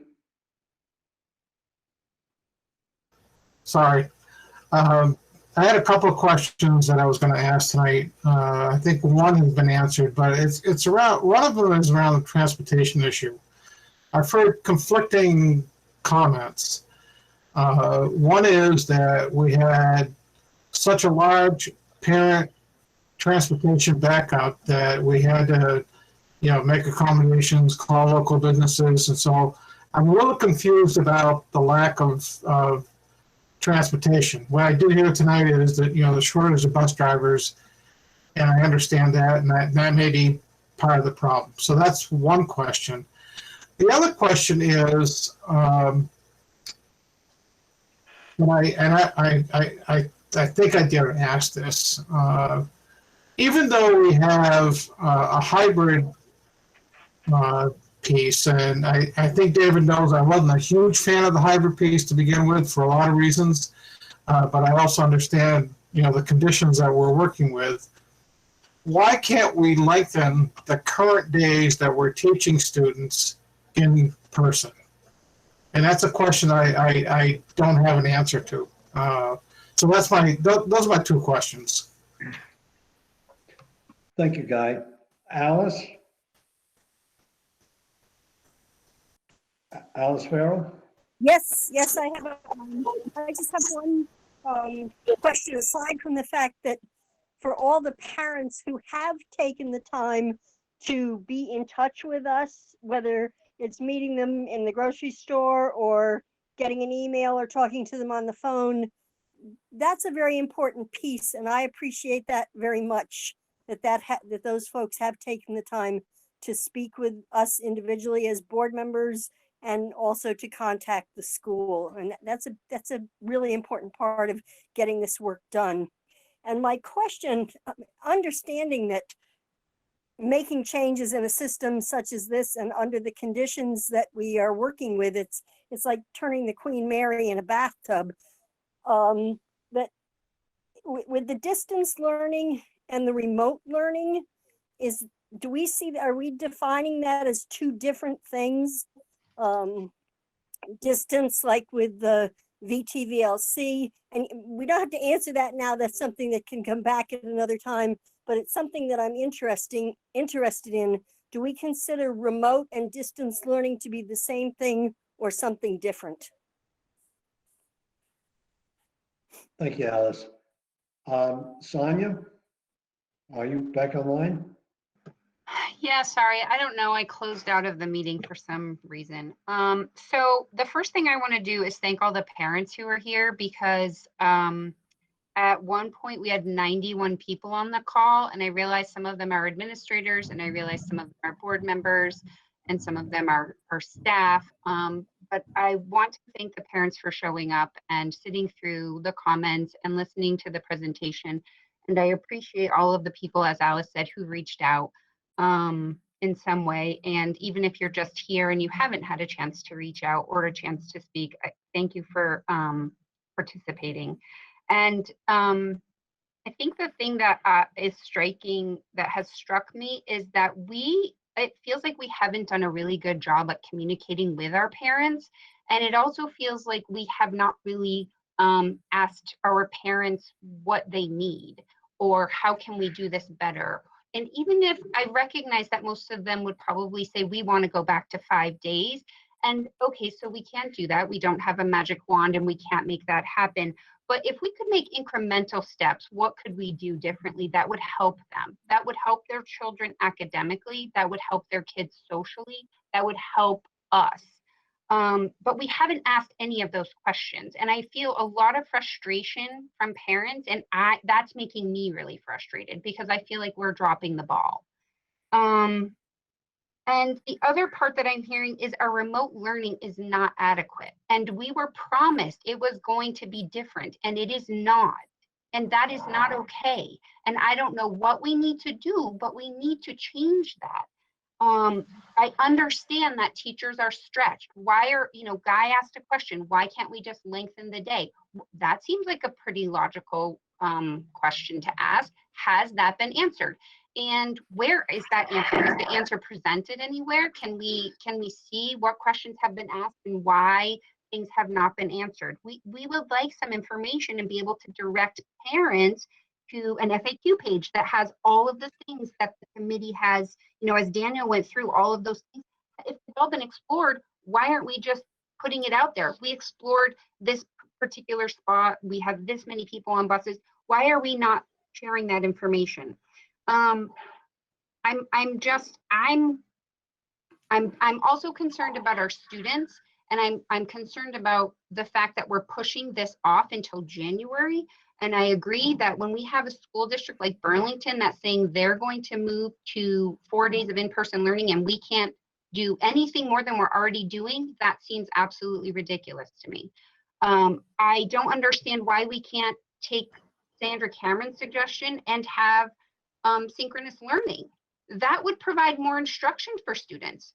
If that has been explored, there has been no indication of why that's not an option. So I'm going to charge our committee, our superintendent, to please give us some more information. I understand you're working diligently and you're doing your very best, but it feels like we're living in a vacuum right now. So I would like to ask you to help us and share information. Thank you, Sonia. Emel? Is Emel online? Victoria? I am here. Okay. Just having a technical failure here. Not really. I guess I'm going to echo some of what people are saying in terms of thanking community for coming forward and speaking with a lot of heart about what they need. And it is discouraging to hear that so many people are feeling let down and so many students are feeling let down. I'm also torn in that I've been sitting here looking up, the sizes of some of the schools in Burlington, and David's comment about, well, some of their schools are different in terms of how many students they have, how many they serve. And, we have 3 schools. We have Berrytown, Berry City, Spalding, and we have the tech center. We have a limited amount of space. We aren't divided up into little community schools like Berry used to be. So you're facing a different problem that was never figured out when those buildings were built. Nobody thought about a pandemic coming and having to social distance. So we are, yes, also caught in that rock and hard spot that Paul keeps mentioning. But especially hearing Sonia say, you know, the thing about feeling like we're not getting enough, I really feel like that is part of the problem, that people might not be as uncomfortable and angry and upset if we knew more and how those decisions came into being. But still, we're in a very predictable time that could change for the worst at any moment. And I also fear that. Thank you. Gina, would you like to go? I saw you popped in. Oh, come on, bastard. Okay, Gina? There. Yeah, no, I do. I'm sorry. I was just trying to mute. I did pop back in. I have the same feedback. I echo a lot of what Sonia said, and someone earlier, one of the parents earlier in the meeting said it feels to them like we're making excuses. And I think that sort of all sort of plays into the same message. It feels like we're making excuses because we are not getting the reasoning behind it. I don't think that's what's happening. I know that there's reasoning behind it. And David, I hear you when you're saying the committee has been looking at all of these things. But I think the message we're getting loud and clear from parents is that they and we would like some more detail about the logic and the data that went into some of that decision making, because it's easy to see why people don't understand the specifics of those limitations based on the information that they have in hand. Thank you. Tim Bolton, are you still on? Tim? Victoria? Okay, well, to perpetuate my position as a futile mouthpiece, I had a few questions regarding the PowerPoint that was presented. On the feedback from K-4 staff, it talked about physical spacing, and I was wondering if we could share how many of the actual classrooms are affected, because in some of it, it was said that some would be able to do it, some would not. I think if we could kind of break that down, it would be a little easier to convey. My other concern, whereas for a calling out of volunteers, I think we all know that volunteers have to be screened and fingerprinted and so on. I think if people truly want to volunteer, the best way that they can volunteer is to actually be hired as substitute, because that I know is one of the issues in our shortages of not being able to reopen fully. Lastly, I do have a major issue with the slide of what are other districts doing. I'm assuming that these other districts were chosen because they're in some way comparable to our district. Yeah. And every single school on that slide, or sorry, every other district other than the BUUSD has announced that they will be either 4 or 5 days in person, phasing in up until November 2nd. So the idea that we had our meeting 2 weeks ago, where it was, you know, coming to this next meeting with a plan that had already been promised back in August, to now see that we still have a plan to plan and 2 more months until even possible implementation, I am incredibly disappointed. I honestly don't even know where to go from here. I know that people within our school system are trying to make these plans. Teachers don't want to have overcrowded classrooms, and they shouldn't, because that is unsafe. But the idea that we still haven't gone into that outside of the box planning, we need more transparency. We need an FAQ. Why isn't the BOR being used? Well, because it's going to be icy during winter. Why isn't the auditorium being used? Well, because that's actually a backup hospital in case we have an influx of COVID patients. These are all easily accessible answers, but they're not being put out there when people are asking the questions. So maybe we can have Josh Allen, who's fabulous at his job, update an FAQ so that these exact questions can be answered and anyone can access them. Thank you. Thank you, Victoria. Tim, would you like to weigh in? I would. So first of all, you know, our school was already really challenged with a lot of educational issues, and COVID certainly doesn't help that at all. And that's really sad. I remember when the schools were desegregated that long ago. And I remember the white flight that happened when all the privileged children sent their children off to private schools in the next city. So here we are, we're in this time where really the only options are to put your child in a plush little private school or pay for private education. And so we create another class war now. And so all of us who are all concerned about equity, we need to stop. That's silly because we aren't doing what's appropriate. As a person who spent 20 years in the military planning and programming for contingencies, this has been the saddest thing I've ever seen. But what I would say is if the realistic assumption that we're going to drag this off until after the election or after January or whatever the story is, then David, you need to tell the public so they can stop their whining or do whatever they need to do or throw a riot or who knows. But we need to tell people what they're going to do. The problem is everybody's waiting because they see everybody else responding. We're like, hey, our kids go back to school, our kids go back to school. Whereas even some of my staff, they can't work all day long because they have kids they're dealing with all day. Or they have to stop and get somebody back on Zoom or stop and get you back in your meeting. This is destroying people's lives, whether it be because of the election or because of COVID or whatever the answer is. I don't even care. Tell the people what we're doing and why so they can move on with their lives and either quit their job or go on unemployment or whatever they need to do. But people are wanting to move forward. They're wanting to get back into this.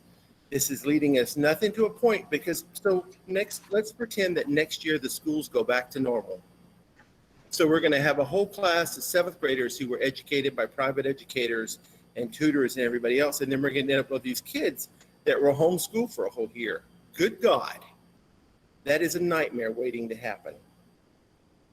So that's my opinion. I'm sticking to it.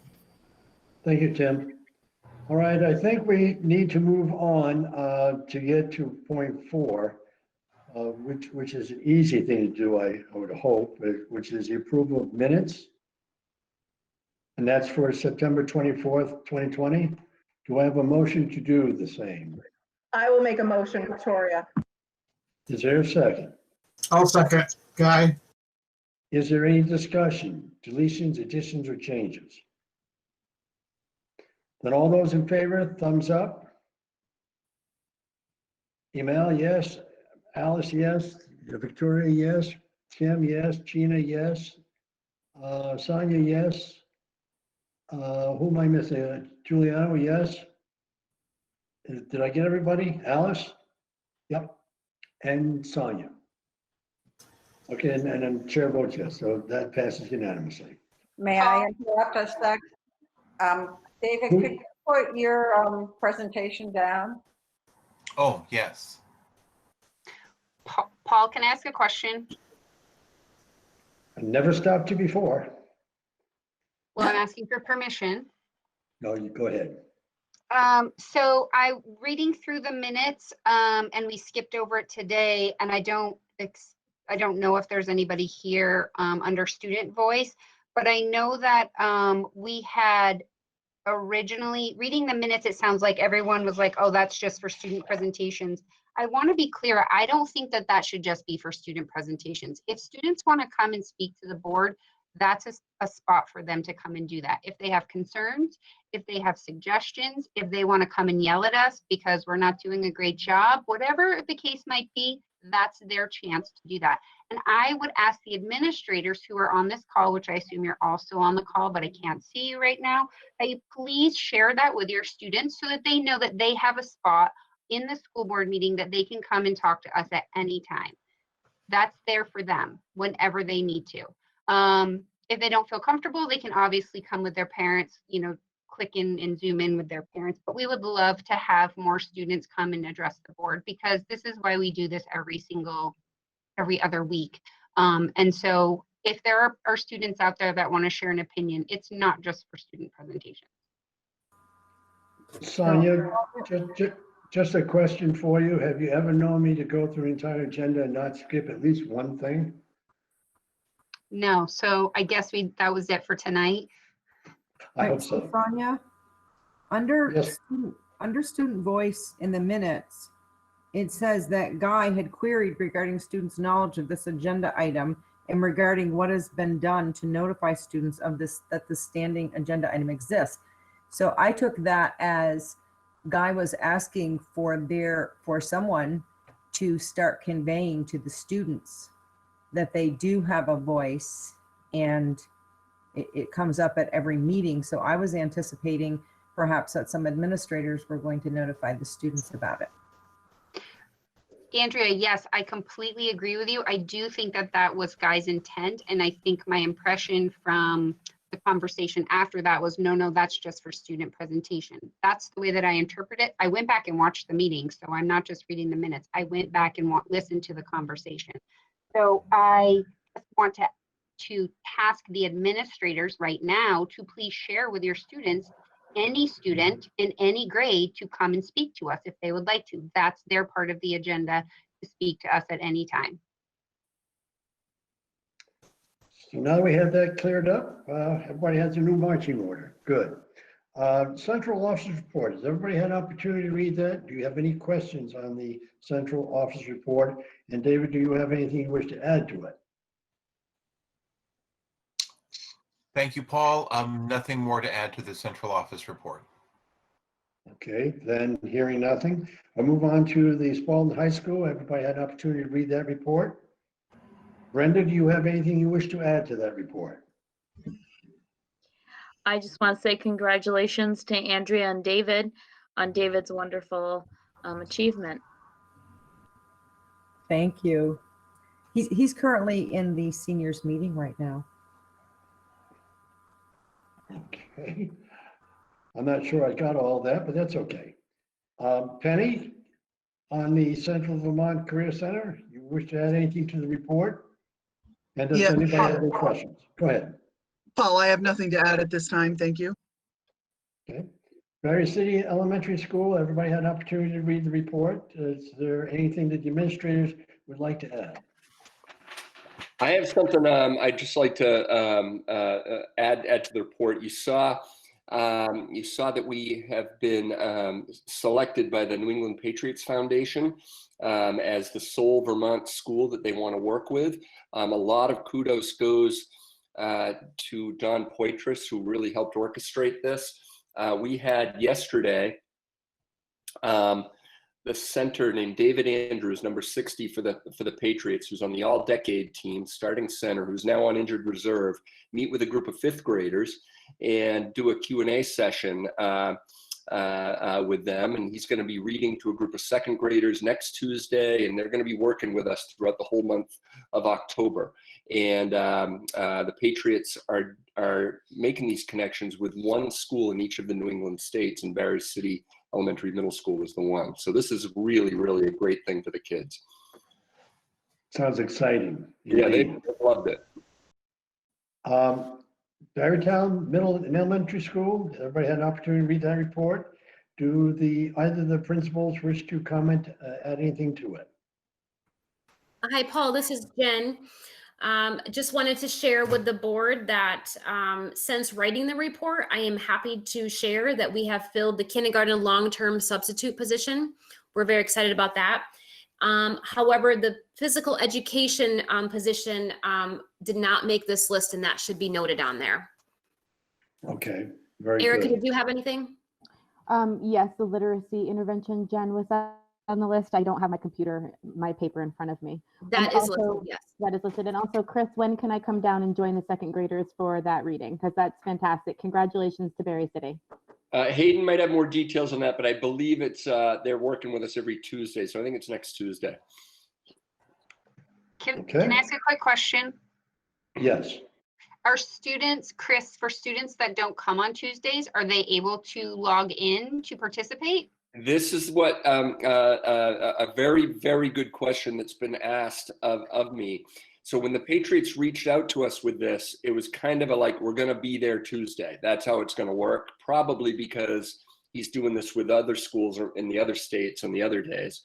So right now it's just Tuesday. But we're figuring out a way where we can record it, or maybe even see if some kids can jump in virtually, since that's what we do now. I do want to say we didn't get a lot of lead time on this, but for next week and the remaining weeks of October, we got a much better handle on how it's going to work. So the idea is to get as many kids involved in it as possible. Okay, thank you.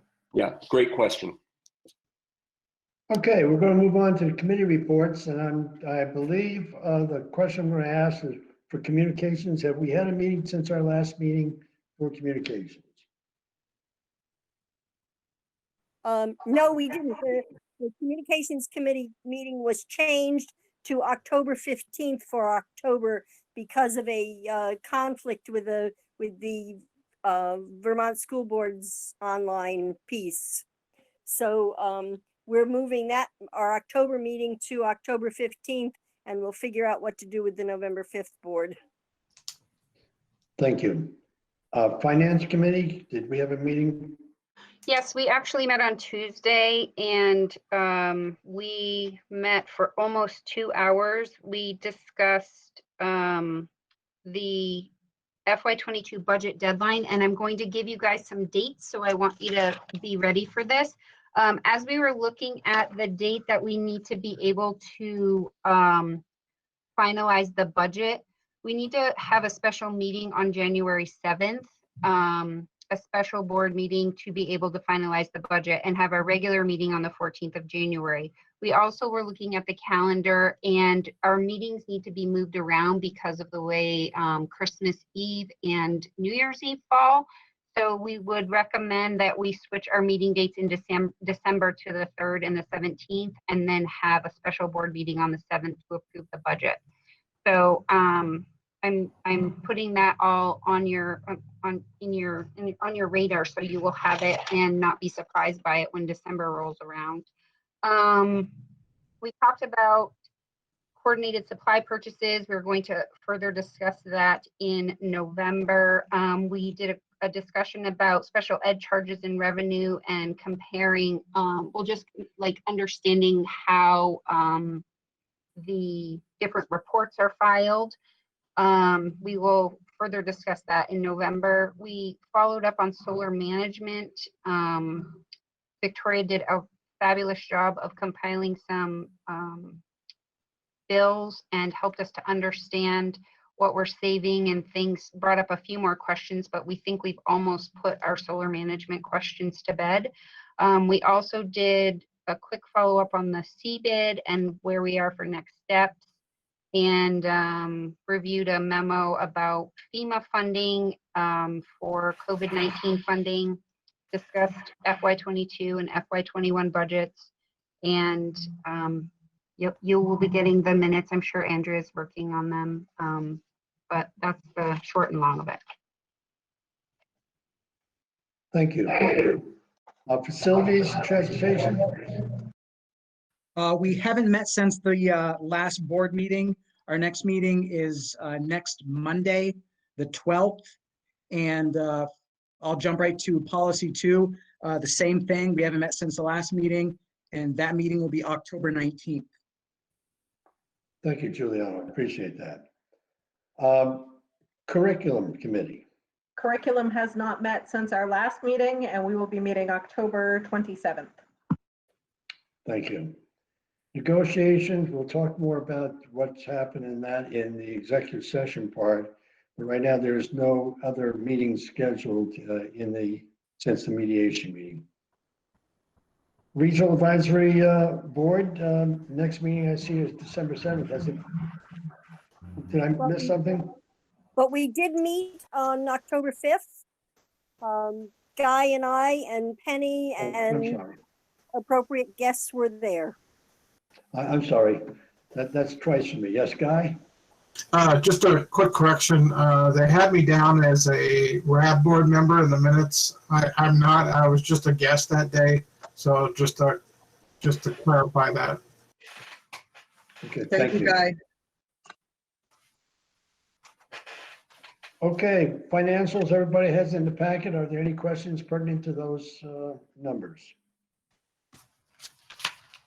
Then we will go. Yes, ma'am. Yes. Alice here. Do you want a report of the RAB board that met? Or are we skipping over that? I would accept the report. Very brief, because it was a very good meeting. It Good. dealt with the potential for either renovation or build new for a new career center. We went over some things with the architect, and there was really, even though it was short because of the length of the architect's report, it was a very good report from the gentleman who is the automotive teacher. And Kenny, I failed to write down his name, so we need to get his name down to compliment him for his report on the automotive program. And Penny will be talking to us on the 22nd more about this. But all in all, a good meeting was had by all. That was Steve McKinstry, automotive technology teacher. Thank you, Alice. Penny, you have anything else you want to add to the RAB report? No, I do not. There will be a full presentation by the architect, Lance Whitehead from LaValle and Brensinger on October 22nd. Okay, I appreciate that. Any questions on the financials? Then we'll move on to current business. We have a new hire action. David, you want to take this? Right, and at this time, we do not have any new hires other than an executive session, the interview for the assistant superintendent. Do you want to also cover the breakage report? Yes, let me locate it.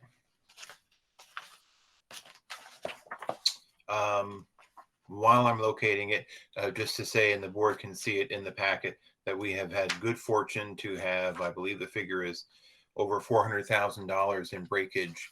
And for those on the call, breakage is the difference in the salary of a teacher who has left us with the salary of a teacher who is replacing them. If a board member has that page open in the packet to save time, I want to confirm that figure. I have it open. It's 457, 233, 76. Can I ask you a question, David? On the first line, it says BCEMS professional support, and it says new grant funded. And so the salary was, there was no salary because it's new, or is it new grant funded? And then I'm not sure that that 60,000 is really savings if it's a zero over there. So can you help me explain that, understand that?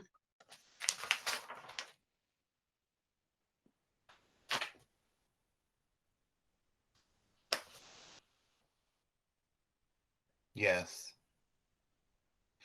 I do not have the details for this meeting, but I can report to the board and give you that detail on that. Okay, and then the same thing on the very last line, it says SHS SEA teacher, and there's no salary for FY20, and then it says replacement, but there's no salary in there, which means there's nothing in there that's adding to that column total. So I'm not, I mean, I think we probably are definitely still saving money because I don't think those two positions are going to bring that column up $457,000, but I don't think that our savings may be as high, because if those are zeros and they really should be in there, then it's not calculated correctly. Okay, I will double check that and report to the board. Thank you. I would also mention that in all of this, what is it? 1, 2, 3, 4, 5, 6 positions are not being filled, and that's 377,000 of that 457,000. So losing 6 positions, I guess, saved us 377,000, not just breakage alone. Concur with that. Are we ready to move on to the home study report?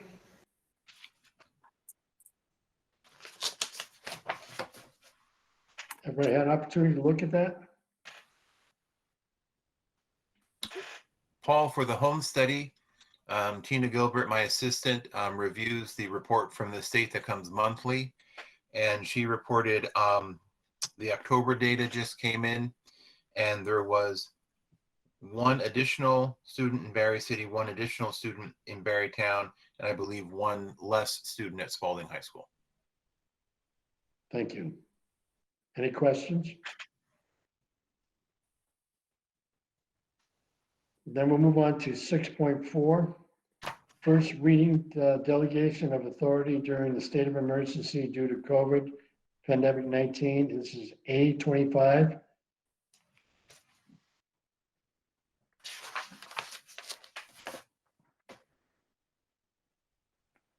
Do I have a motion to approve the first reading? Then we'll have discussion after. So moved, Victoria. Is there a second? Second, Guy. Is there any discussion? Thoughts, concerns? I just had one thing. So on B, it just says the superintendent shall provide prompt notice to the board of that action. And I know this is a model policy, but I just think that prompt notice can be up to that interpretation. And I think I'd prefer something a little more solidified.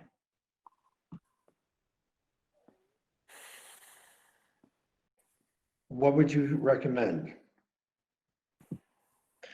I mean, I would be more of the 24, 48-hour notice, something with a deadline, not with a up in the air. But I don't know if this was discussed at the policy meeting or if it was just accepted as a model. Anyone from policy want to weigh in on that?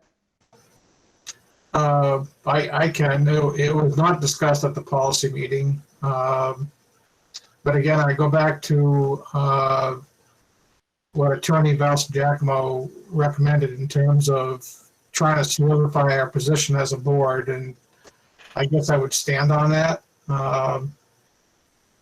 And you know, the other thing I would say is hopefully we're not going to be under this edict for very much longer. So it does go away at the end of the period. But who knows in this pandemic? You know, we could have another one. Does that satisfy your thought, Victoria? I mean, it really doesn't provide much of an answer to it, but if the rest of the board is fine with keeping it as written, I am fine with that. Any other dissensions? I think it should have a time limit. I agree with Victoria. And the time limit from your perspective would be what? 24 hours. If you're going to suspend policies, I think we should know within 24 hours. And the communications of that is via email? That would be fine. Okay, just want to be clear. Okay, rest of the board good with that? Then with that amendation, those in favor of the first reading of A25, signify with thumbs up. We got Sonia, Emil, Alice, Giuliano, Victoria. Who am I missing? Guy. Is Gina and Tim eyes? I can't see them on my screen. Tim is giving thumbs up. And Gina? I'm kind of half giving thumbs up. If this is a first reading, will we have an opportunity for additional discussion? Yes. Yes. Okay, then I'll give a thumbs up. 2 bites at the apple. And the chair votes aye as well. So it passed unanimous for first reading. Second, we have C29. This is direct equity policy. Entertain a motion for approval for first reading. With a Sonia, second. so moved. Is there a Second, Victoria. Discussion. I have a question. I understand this is policy and it's not our place to ask how it's going to happen, but I think this is a fabulous policy. I'm just concerned how it's going to be implemented and how it's actually going to get done. I'm specifically talking about on the back of the second page. The second bullet says, provide every student with equitable access to high quality and culturally relevant instruction, curriculum, support, facilities, technology, and other educational resources that respect their individual identities, cultures, backgrounds, abilities, and experiences. And then identify and counteract, the like third bullet down from that, identify and counteract bias practices that perpetuate achievement disparities and opportunity gaps. My question about that one is, what bias practices in the curriculum, with our staff, with our systems, what all of those things? So I'm just wondering how these things are going to be done and what kind of commitment. I recognize the bottom says the superintendent shall identify outcome indicators as necessary to monitor this policy and shall provide a blank status report to the board. I would love a monthly status report to the board, because I think this is a Herculean task, considering we need to do a better job at this. So going back to the prior bullet point, what would you recommend, Sonia? I think it all needs to stay. I'm fine with it. I think but you know, my question about the identify and counteract biased practices, are we talking about every single biased practice? Are we talking about with our curriculum? Are we talking about with our staff? Are we talking about all of the systems that we have in place? Maybe discipline systems, maybe providing, you know, how we communicate with people. What are we talking about? Because this is just very vague in general. The SBA language is my guess, but I want to understand. I think we probably don't understand everything that this encompasses. So would you make a recommendation as to what it should incorporate? Go ahead, who wants to talk next? It's Giuliano. Sonia, would that be more of a procedure developed by the building principals? The procedure of what they're going to identify and counteract biased practices. You're saying the procedure is to identify what they are? Yes. I would suppose that's part of the procedure. I think everything I'm talking about is part of the procedure, but I'm just concerned that this is going to be a lovely policy on paper. And as I said before, it's only going to have as much weight as we put into it. And if we don't agree that this is a very large task that's facing us right now, then I'm not sure we should pass it. Well, maybe it should be more of a smaller bite at the apple. I mean, to tackle it all at once, you're right. It's a daunting task, but maybe they can pick out pieces to tackle first, the high priorities, and work their way down. Alice? Did you discuss any of the procedures sorry, Alice, did you discuss any of the procedures, Giuliano? No. Okay. Alice? I just have a comment that I just found the whole thing to be extremely general with some very large questions, starting with the very first paragraph under policy. The district will incorporate principles of equity within all policies, programs, operations, practices, and resource allocations. Whose principles? Are they the principles of the United Nations? Are they the principles of the United States? Are they the principles of the town of Barry? I think that my feeling is that we need to wait until we do our equity audit. Then we can pin some specific things down and have a policy that really lends itself to our district rather than just absorbing something that tries to meet everybody's needs everywhere.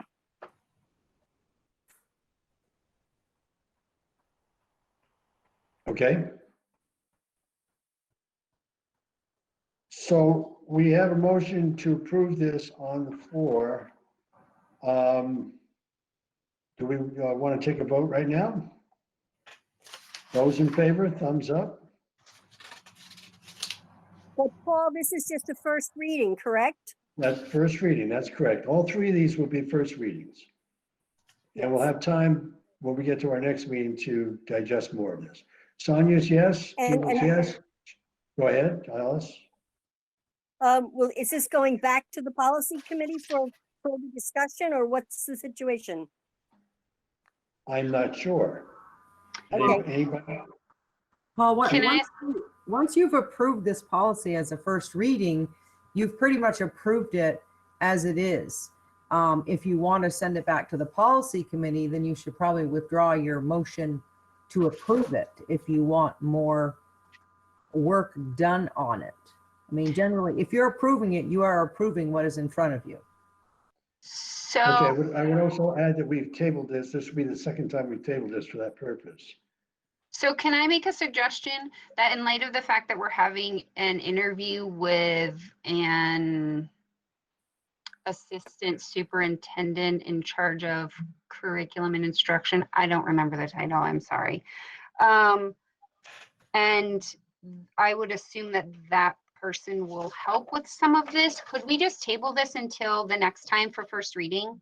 Because right now we don't really have anyone that is going to be able to 100% take responsibility for this policy.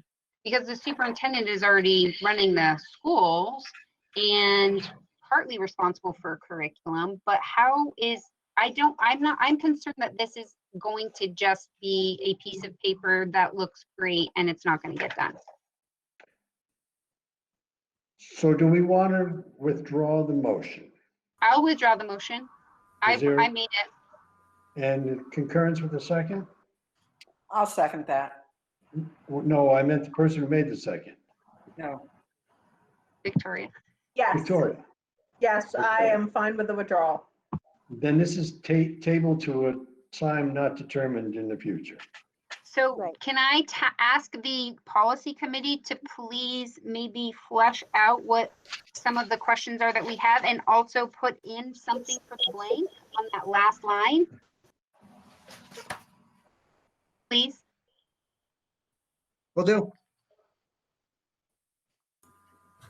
So you're Okay. We'll move on to D22. Modes of instruction during the state of emergency due to COVID. We had a I would first make a reading- motion. Oh, We had We a did that, first, didn't we? I see a first reading on 10/8, which is today. Do we want to get that motion on the table? So we made a motion, I would make the Victoria. motion, yes. And do we have a Victoria. second? Is there a second? I'll second that, Guy. Seconded by Guy. All right, discussion. Any thoughts? I think again, on the second page, we again have, superintendent shall provide a monthly or quarterly status report. I think that we do need to solidify that. What would you want to see in there? Monthly. Is everybody on the board okay with that? Sonia? So my questions are regarding the bullets on the first page. It says the board delegates authority to the superintendent, blah, blah, blah. Options for in-person, remote, and hybrid learning by grade level with an emphasis on ensuring in-person instruction for students in the primary grade. So I believe we have provided those options. The process for parents and guardians to sign up and discontinue participation in in-person, remote, and hybrid modes of learning. I don't know we have a process for that. Has that been? I thought Yeah. go ahead, David. To be redundant, we're in the process of developing that process, and I'll have a draft for the board to look at its next meeting. Okay, and then there's a bullet that I'm going to skip, and then it says a description as to what extent remote and or hybrid learning experiences will be synchronous to comparable in-person instructional activities. Do we have that yet? No, we do not have that clearly articulated. Okay, so my question is, if we pass this policy and we are talking about implementation, but what are these things going to actually get done? I would Well, offer that they do need to be done, and they're part of the, you know, that became more evident during the public discussion of the reopening of schools. So I would agree with you. I would make a recommendation to this board that we table this also until we have more of that in there, because that, like David just said, there was discussion with that, and the synchronous was definitely a word that was used by David, Daniel rather, excuse me, Daniel Spalding. I think we need to maybe move this to a future date to make sure we get the correct language and the methodologies in there. This is policy, so it's a driver. The procedures follow that. That's we're trying to pull together a policy. We want to make sure we have all the appropriate things in there before we put it into our policy manual. Is everybody on board with that? Well, if I might disagree, we passed a policy that talks about our mission, vision, and strategic goals, and we haven't addressed those yet. So I would just bring that up for your food for thought. With that note of sarcasm, I understand that, but nonetheless, do you want to move this right now? Because you were asking about how this is going to be brought forth. And right now, they're in the process of building that, trying to get that on a platform of some sort. Do you want to adopt this and say, well, the chicken and the egg theory will come to fore, which is going to happen, the policy or what? Actually, this policy is that the board is delegating authority to Right. allow the superintendent to do this. So you can delegate him the authority under this policy. He doesn't have to have all the work completed before you adopt the policy, if that makes sense. This policy is granting him the authority to do this work. Don't argue at that point, but you know, we're bringing up these bullets right now. There again, it's still that chicken or the egg. Do we want to move this policy so that the superintendent and others can actually start pulling this together in a procedural way? So my devil's advocate question is, because this is under a state of emergency, do we want to have a directive under the state of emergency, or do we want to leave things in la-la land? And that's my devil's advocate question, because this goes away after the state of emergency. It doesn't matter what we say.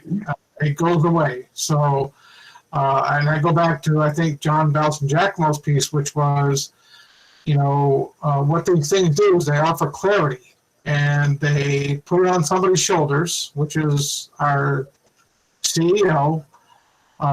You know, we can talk about the details, and after tonight, we probably need to talk about that, but that would be my only devil's advocate question, because it does go away. And I concur with you on that. And I'm also thinking down the road, the next possible pandemic or something else that might have something where this language is just really changed at the top line. But, you know, whatever the pleasure of the board, you know, what do you want to do? I think we should pass it. I think we should pass the first reading, because then it will force our superintendent to provide a monthly status report to the board, which means those things will have to be done, because the status report will indicate that those things have been completed, right? Right. And I like to use the word require the superintendent rather than say force. Well, Okay. because it will be policy, it'll just be a, you know, it's part of policy. So, and it says monthly reports to the board. So I think we should go ahead. So the word monthly is thoroughly embedded in this now. All those in favor, thumbs up, please. Sonia, aye. Alice, aye. Juliana, aye. Victoria, aye. Guy, aye. Is Gina there? Gina says aye. And Tim? That's And Emil's aye. aye. Emil's aye? Okay. So the chair says aye. It's carried unanimous. Is everybody having fun right now? Okay, now we're on to the next item, which I believe is 6.7, VSBA, elect voting delegate and alternate, and this requires action. So I asked for this to be on the agenda, so I'd be happy to talk about it. I went to the VSBA regional meeting and Guy and I were there and David came in later and we were told that they have this annual meeting and that's where they approve resolutions. And every district needs to have a voting delegate, and we have to elect a voting delegate and an alternate voting delegate. And those two people must register by the 20th of October. So I wanted to make sure that this was on our agenda so we could decide who was going to participate and be our representative to that meeting. Do we have any volunteers? Let's start with that. No one's jumping in the I would volunteer for that. Okay, do we have the alternate as a volunteer? Then we'll go on a vote. I'm happy to be an alternate. Okay, so we have Alice as primary and Sonia as alternate. Are there any other individuals interested in this? Then with thumbs up, that would be our voting delegates. So those in favor of those two? It looks like it's unanimous. I can't see Tim. Do we need, I will make an official motion. You need a motion. I will make an Okay. official motion to have Alice as our primary delegate and Sonia as our backup delegate. I'll second that, Guy. Okay, no discussion. All those in favor? It looks like all thumbs up. Giuliano, you a thumbs up too? And Tim's the one I can't see. He said he was an aye. Okay, so carried.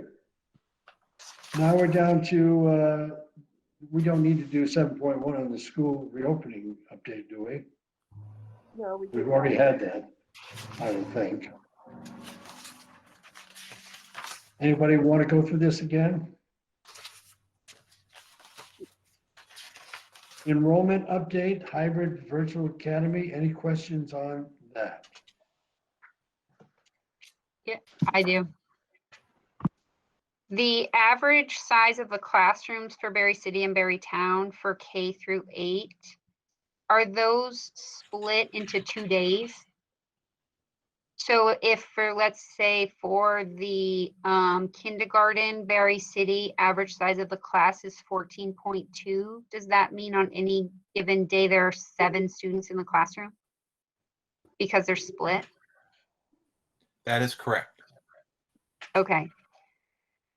And then I just want to understand, oh, Brenda's still on the call, so she can help me answer this. She made a comment that one of the reasons why they couldn't switch to more in-person learning was because of their remote learning and the staff that was doing that. So if I'm understanding you correctly, we're not able to move to more in-person learning for the 133 students that are doing virtual learning versus the 525 that are doing in-person hybrid learning. Is that correct? So to clarify, the remote learning and the hybrid learning, if the students are scheduled for hybrid, they're still partially remote. So it's not a full 500 that would transition to full in person. And we have a lot of those students that, although they're not reported as full remote, they are actually doing fully remote learning. They're not showing up for their in-person instruction. Okay, wait, can you say that again? You're Sure. saying you have 525 hybrid students, but not all of the 525 are actually showing up for in-person learning. They're only doing remote learning. So if a student does not show up for their in-person learning on a day, that means they're basically remote that day. And so we treat them just like we do with the fully remote students so that they're not falling behind. So they are still expected to follow up with the learning that's expected of the fully remote students. Why would a student have the option to not show up for in-person learning? We have a lot of students that are not necessarily showing up every single day that they have in-person learning. Right, I'm hearing that, but I'm just trying to understand. Usually when we're in a normal type school setting, we expect kids to show up unless there's a reason they're not. But it sounds like there are kids who just don't show up, or is it just that they're absent that day? So we have not had 100% attendance even during regular times. I would say that we do have students that still struggle with attendance. And during these times, it is exacerbated. And so we are trying to be flexible in supporting our students because, as other people have noted, there are a variety of reasons as to why some students may not be engaging. And Mr. Chair, if I can add to that, this is Hayden Kuhn. Go ahead, Hayden.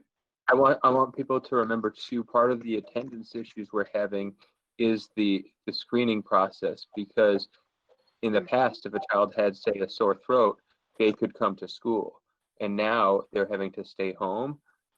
So it's very hard to not only get everyone in the building every day, but then it's really difficult to track truancy because, you know, if a child is not attending, but they're saying they have a sore throat. So there are some complications attendance-wise, definitely at the elementary level, I would speak to especially. That said, I do want to mention like a big thank you to the community about how good people have been about keeping their kids home when they are sick, and about the mask pieces. We've only given out a very small number of masks this year, which was really reassuring. And then we have had to turn away only a couple students at the door for not passing screenings. So people have participated. But to answer your question, Amel, it's really about that attendance screening that makes it so challenging. Thank you. Thank you. Paul, I have a question too for Sure. Brenda and Hayden. So that's what snow day would look like too, correct? Everyone would kind of fall back to online or virtual and pull out something that they've had prepared for them for that occasion. Giuliano, I'll jump in. That's something that we'll be exploring, but we haven't come to a determination on it. It certainly has been brought up at the state level, almost as a recommended practice. So when will that be developed? We'll be turning our attention to it next. We've been working on reopening and other issues in our administrative meetings, but it is on the agenda. Okay. Within the month. Sonia? Nope, Alice can go next. Alice? Along those same lines, one of the concerns I had particularly about the high school, and Brenda, you may want to chime in and help me out.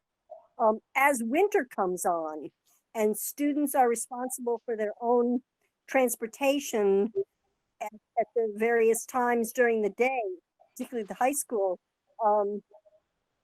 I'm wondering if students will opt out of coming to school because they have to walk up the hill or something like that. That has always been a concern, especially on those days where the wind chill factor is a significant health concern for us. And we've had previous conversations about should we be calling those days. And especially right now, because we're really trying to discourage students from ride sharing, because obviously more students sharing in one car, which is an avenue that they were using quite frankly in the past. So we do have some transportation concerns, and they're just exasperated at the current status. Sonia, could you conduct the meeting for a little bit and ask your question at the same time? Sure. So I've asked before, and maybe you all have maybe a better idea, but is there a sense of how many students are having trouble with Wi-Fi access Do we have numbers? Do we have percentages? Especially with the fact that we're requiring either you're virtual and you need, I'm assuming all of those students have Wi-Fi access and there's no trouble at all. But for students who are hybrid, you know, there's a larger percentage of their time that's actually remote that they're required to have Wi-Fi access. So I'm concerned about students who don't have good Wi-Fi access. Do you have percentages of students who are having trouble with that? Sonia, I have the list I have to search for, but I know it's under 24 for the high school. And we're right now in the process of making an accommodation plan to support those students on campus. And also, not all of those students are Wi-Fi issues, but they're technology issues. They may have a broken Chromebook, for example. But I know it's under 24. I think it's 17, but ballpark, that's what I have at the high school. Okay. And then do any of the other administrators know for their schools? Hi, Sonia, this is Jen. We maybe had a couple in the elementary, and I reached out to our Emmanuel, our director of technology, and he was able to provide a couple of different resources that I was able to pass along to families whom I believe are all set. But as Brenda mentioned, any other family, we try to make accommodations if using technology is not the best source for their kiddo. Okay, thank you. I can jump in for Barry City. Very similar answer to Jen's, in that we are making accommodations for any kiddos who are having access. Usually that trouble with access is temporary. So as we have families in homeless situations who are in temporary housing and their internet shut down for now. There's a lot of different things that happen. And while they're in those situations, we do make accommodations while also doing everything we can to help them get that tech.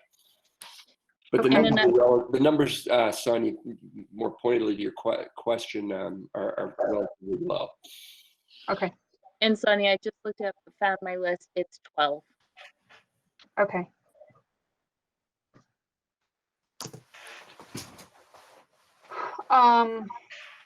Okay. Are there any other questions on the district enrollment staffing hybrid enrollment update 7.2? No? Okay, let's move on to the 7.3, the C update.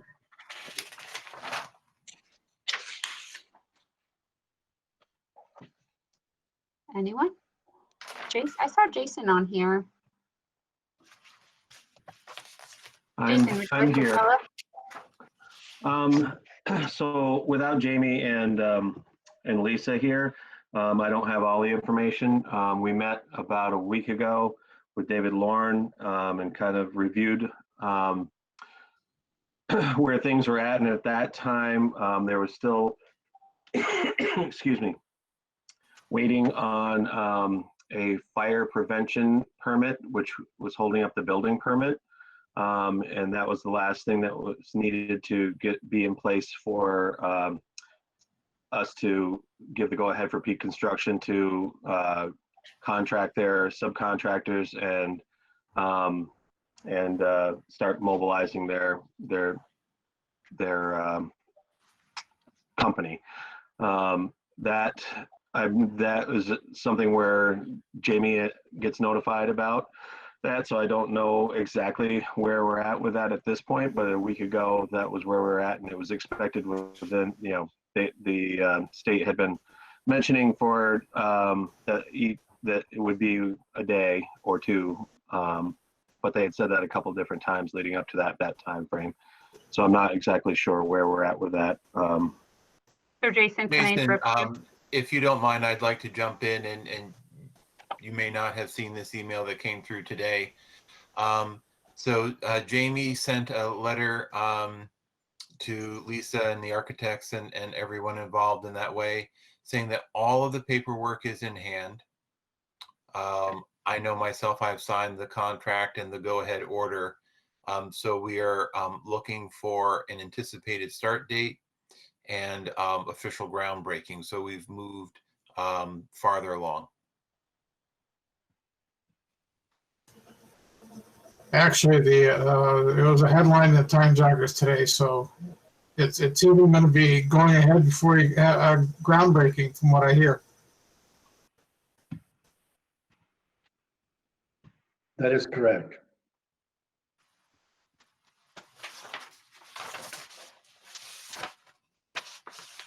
Jason, you want to continue, or is that it? Well, I was just actually looking for that email and I don't see it, so that's why I'm a little, I paused there for a second. So I apologize for not having that information. Other things that we had discussed were, we've made, David Lauren had gone ahead and talked to Peak Construction about deleting the backup generator and the ATS switch, which would deduct 19,000 from the cost, and changing electrical conductors from the transformer to the main switch gear room from copper to aluminum would deduct 6,000, and then deleting the concrete. We are having no flooring, just polished concrete, and we were originally planning on having color mixed into that to add a little something to it that would make it more appealing, but we deducted that, but keeping the concrete sealer so that it won't get stained, and that will be a deduction of 19,000. And we're projecting that in mid-November we'll secure an expense note with the community bank to complete the bond bank application.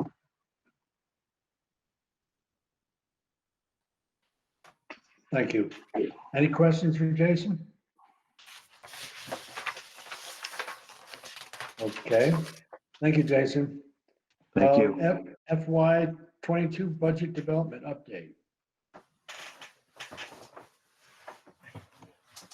Paul, I can give you that update. And Lisa provided the timetable, and we are moving along exactly as the timetable describes. The business manager has had meetings with all of the directors and building administrators. I know that Lisa is working on a very first draft of our expenditure budget for FY22.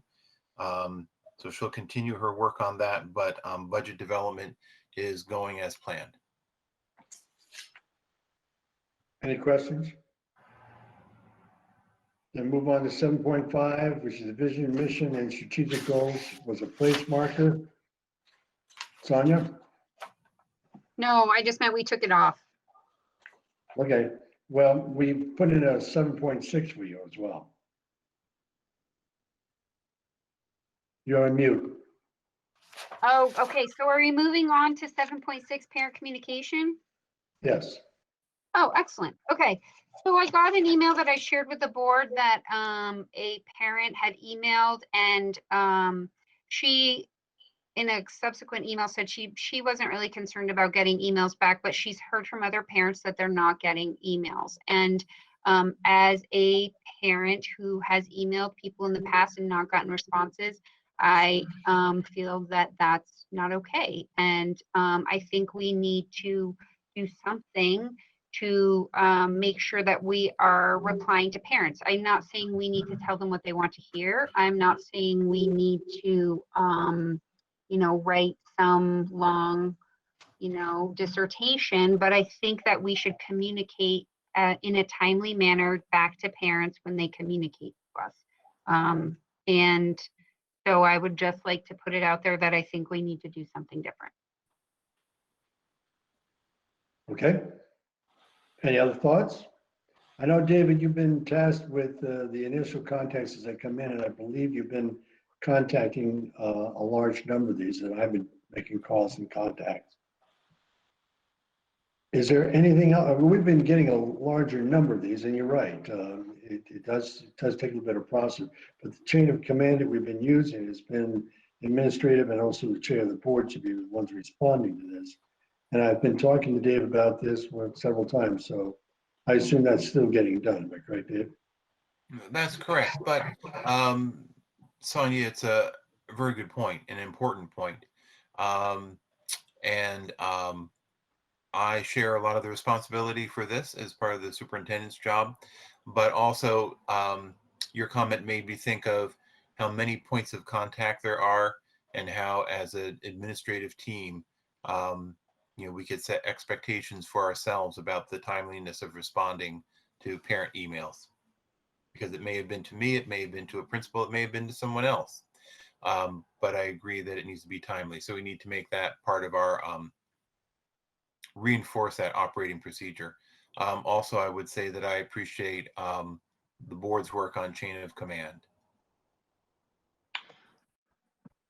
Okay. Gina? Yeah. Who wants?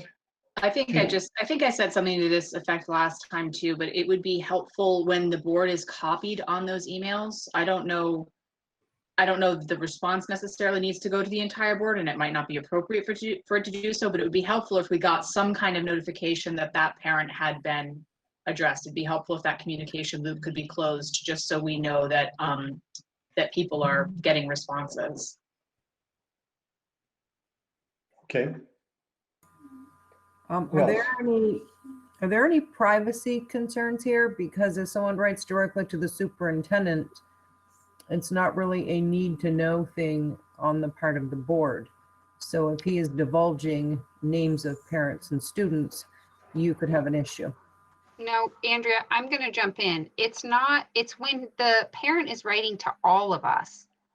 It's Right. not when the parent is writing just to the superintendent. It's just when the parent is writing to all of us, and then we know that there's an email out there and we don't know that it's being answered. Okay, well, there were questions about emails being sent to, we don't know who some of these people who aren't getting responses from. Did it go to the superintendent? Did it go to a building principal, etc.? So it was becoming open to more than just the board, I think. I just want to make sure we're keeping ourselves in good standing. I don't think that we should be copied on every single email, and I don't think that's what Gina's saying either. Because obviously that's not our place. There's obviously privacy issues. But if a community member or parent reaches out to all of us on the board, and then there are only 2 people that are supposed to be responding, and we, the rest of the board, do not see that they have been responded to, I don't know about the rest of the board, but I make the assumption that that response hasn't been made, and that feels irresponsible. So I would and maybe an email is being sent, or maybe a phone call is being made, and I understand that that may be happening, but since we don't have that closed loop, we don't know that. And so I think Gina's point is, if we could just have some follow-up on when those things are done, that would be helpful for us as board members. Sonia, I would say I agree with the way that you're describing this. And I took Gina's suggestion is about the emails when it's been, the contact has been to the entire board. And I certainly can respond to all, except in the very rare occasion where it might be a confidential matter, and then I could notify you otherwise.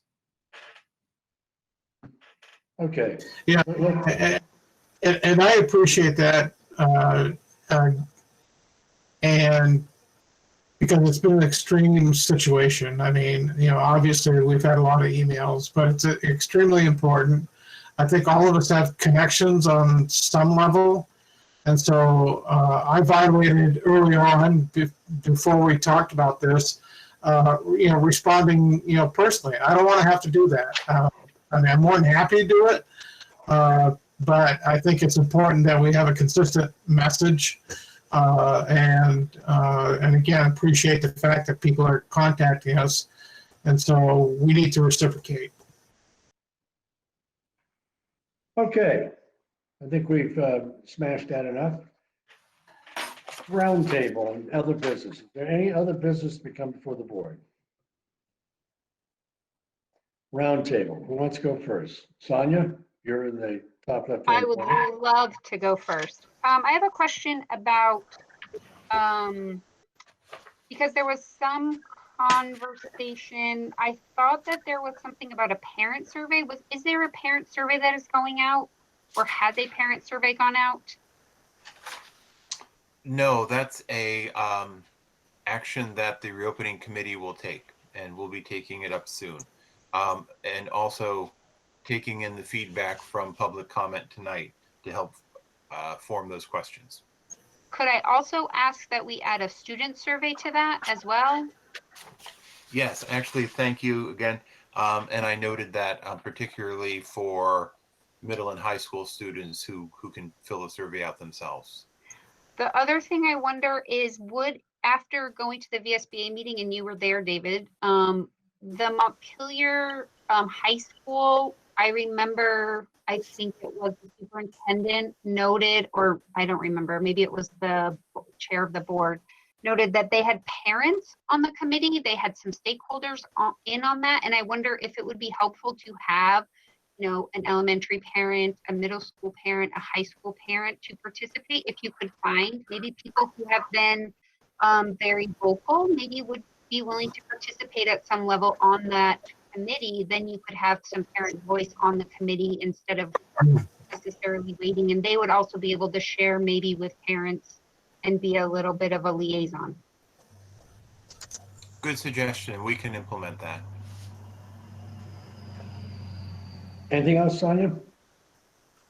No, thank you. Gina?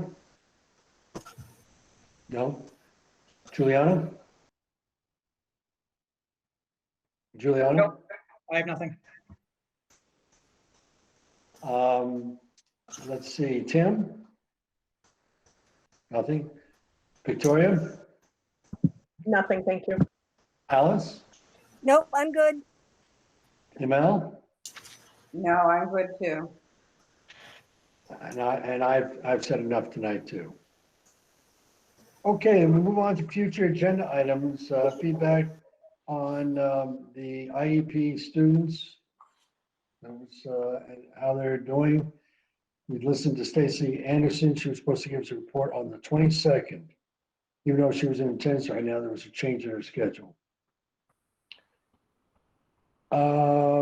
Executive session, are we at that point? And we have a 10.1, 10.2, and a 10.3. Andrea, Assistant Superintendent interview. What do we need to have for that motion?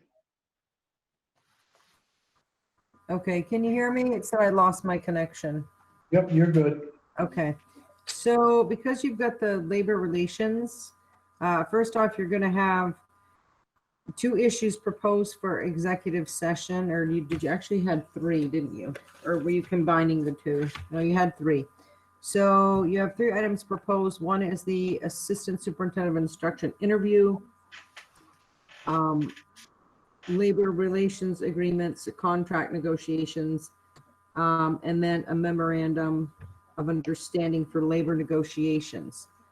So your first motion, you need to agree to find that premature general public knowledge of the items, specifically your contract negotiations. Sorry, I'm stuttering here. General public knowledge of that item, which is proposed for discussion, would clearly place the Barre Unified Union School District at a substantial disadvantage should that discussion be public. So you need a motion. Now, does that cover 10.1? 10.1 That's your interview. is an interview, and that would not place the BSU or BUUSD at a substantial disadvantage. So that first motion does not apply to 10.1. Okay, so we're concerned with 10.2 and 10.3. Yeah. Disadvantage to the district. Correct. Okay, who would like to make that motion? I'll make that, Guy. Guy, I who will makes? second the item. Victoria. Victoria seconded. Any discussions? All those in favor of moving into executive session signify by saying aye. With the thumbs up, it looks like it's unanimous. David, how do you want to transfer us over? Wait. No, We you're have not to have done yet. another motion. Oh, okay, I'm sorry. So you 3 now times. need a motion to enter into executive session, and you need to name anyone outside of the board who you are inviting in. But we could possibly, for the candidate, just say candidate so that we're not naming any names publicly, I guess. The candidate, the superintendent, and who else is coming into that? I think that would be it. Am I correct? So it's just the superintendent and the candidate. Carol's not coming in, right? Oh, Carol is here, and I imagine Carol will come into that conversation. That's why I want, anybody else, David? No, no one else. Okay. Okay, those are, need a motion for that? We do. So move, Sonia. And is there a second? Second, Victoria. And no discussion, all those in favor, thumbs up. It looks like it's unanimous across the board. We are moving to executive session. David, what do we need to have for that particular platform that we need to go into? Right. So I sent an email to the board this afternoon, and there are actually two different links. So there is one link in the email clearly labeled for the interview that will take us to a Google Hangout.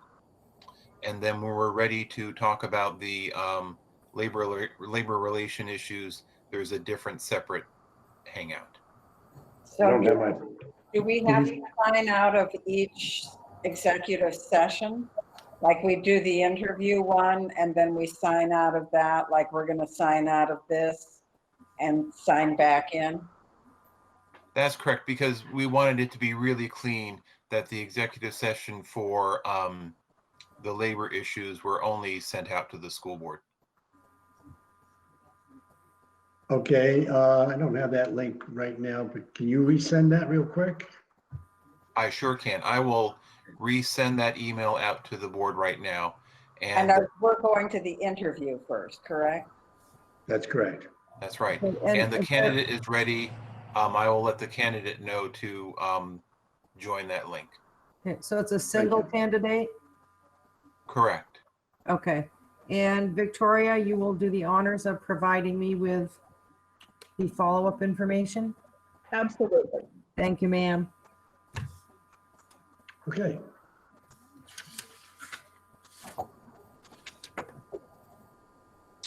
Okay, folks, just give me a few moments and I will send that to you.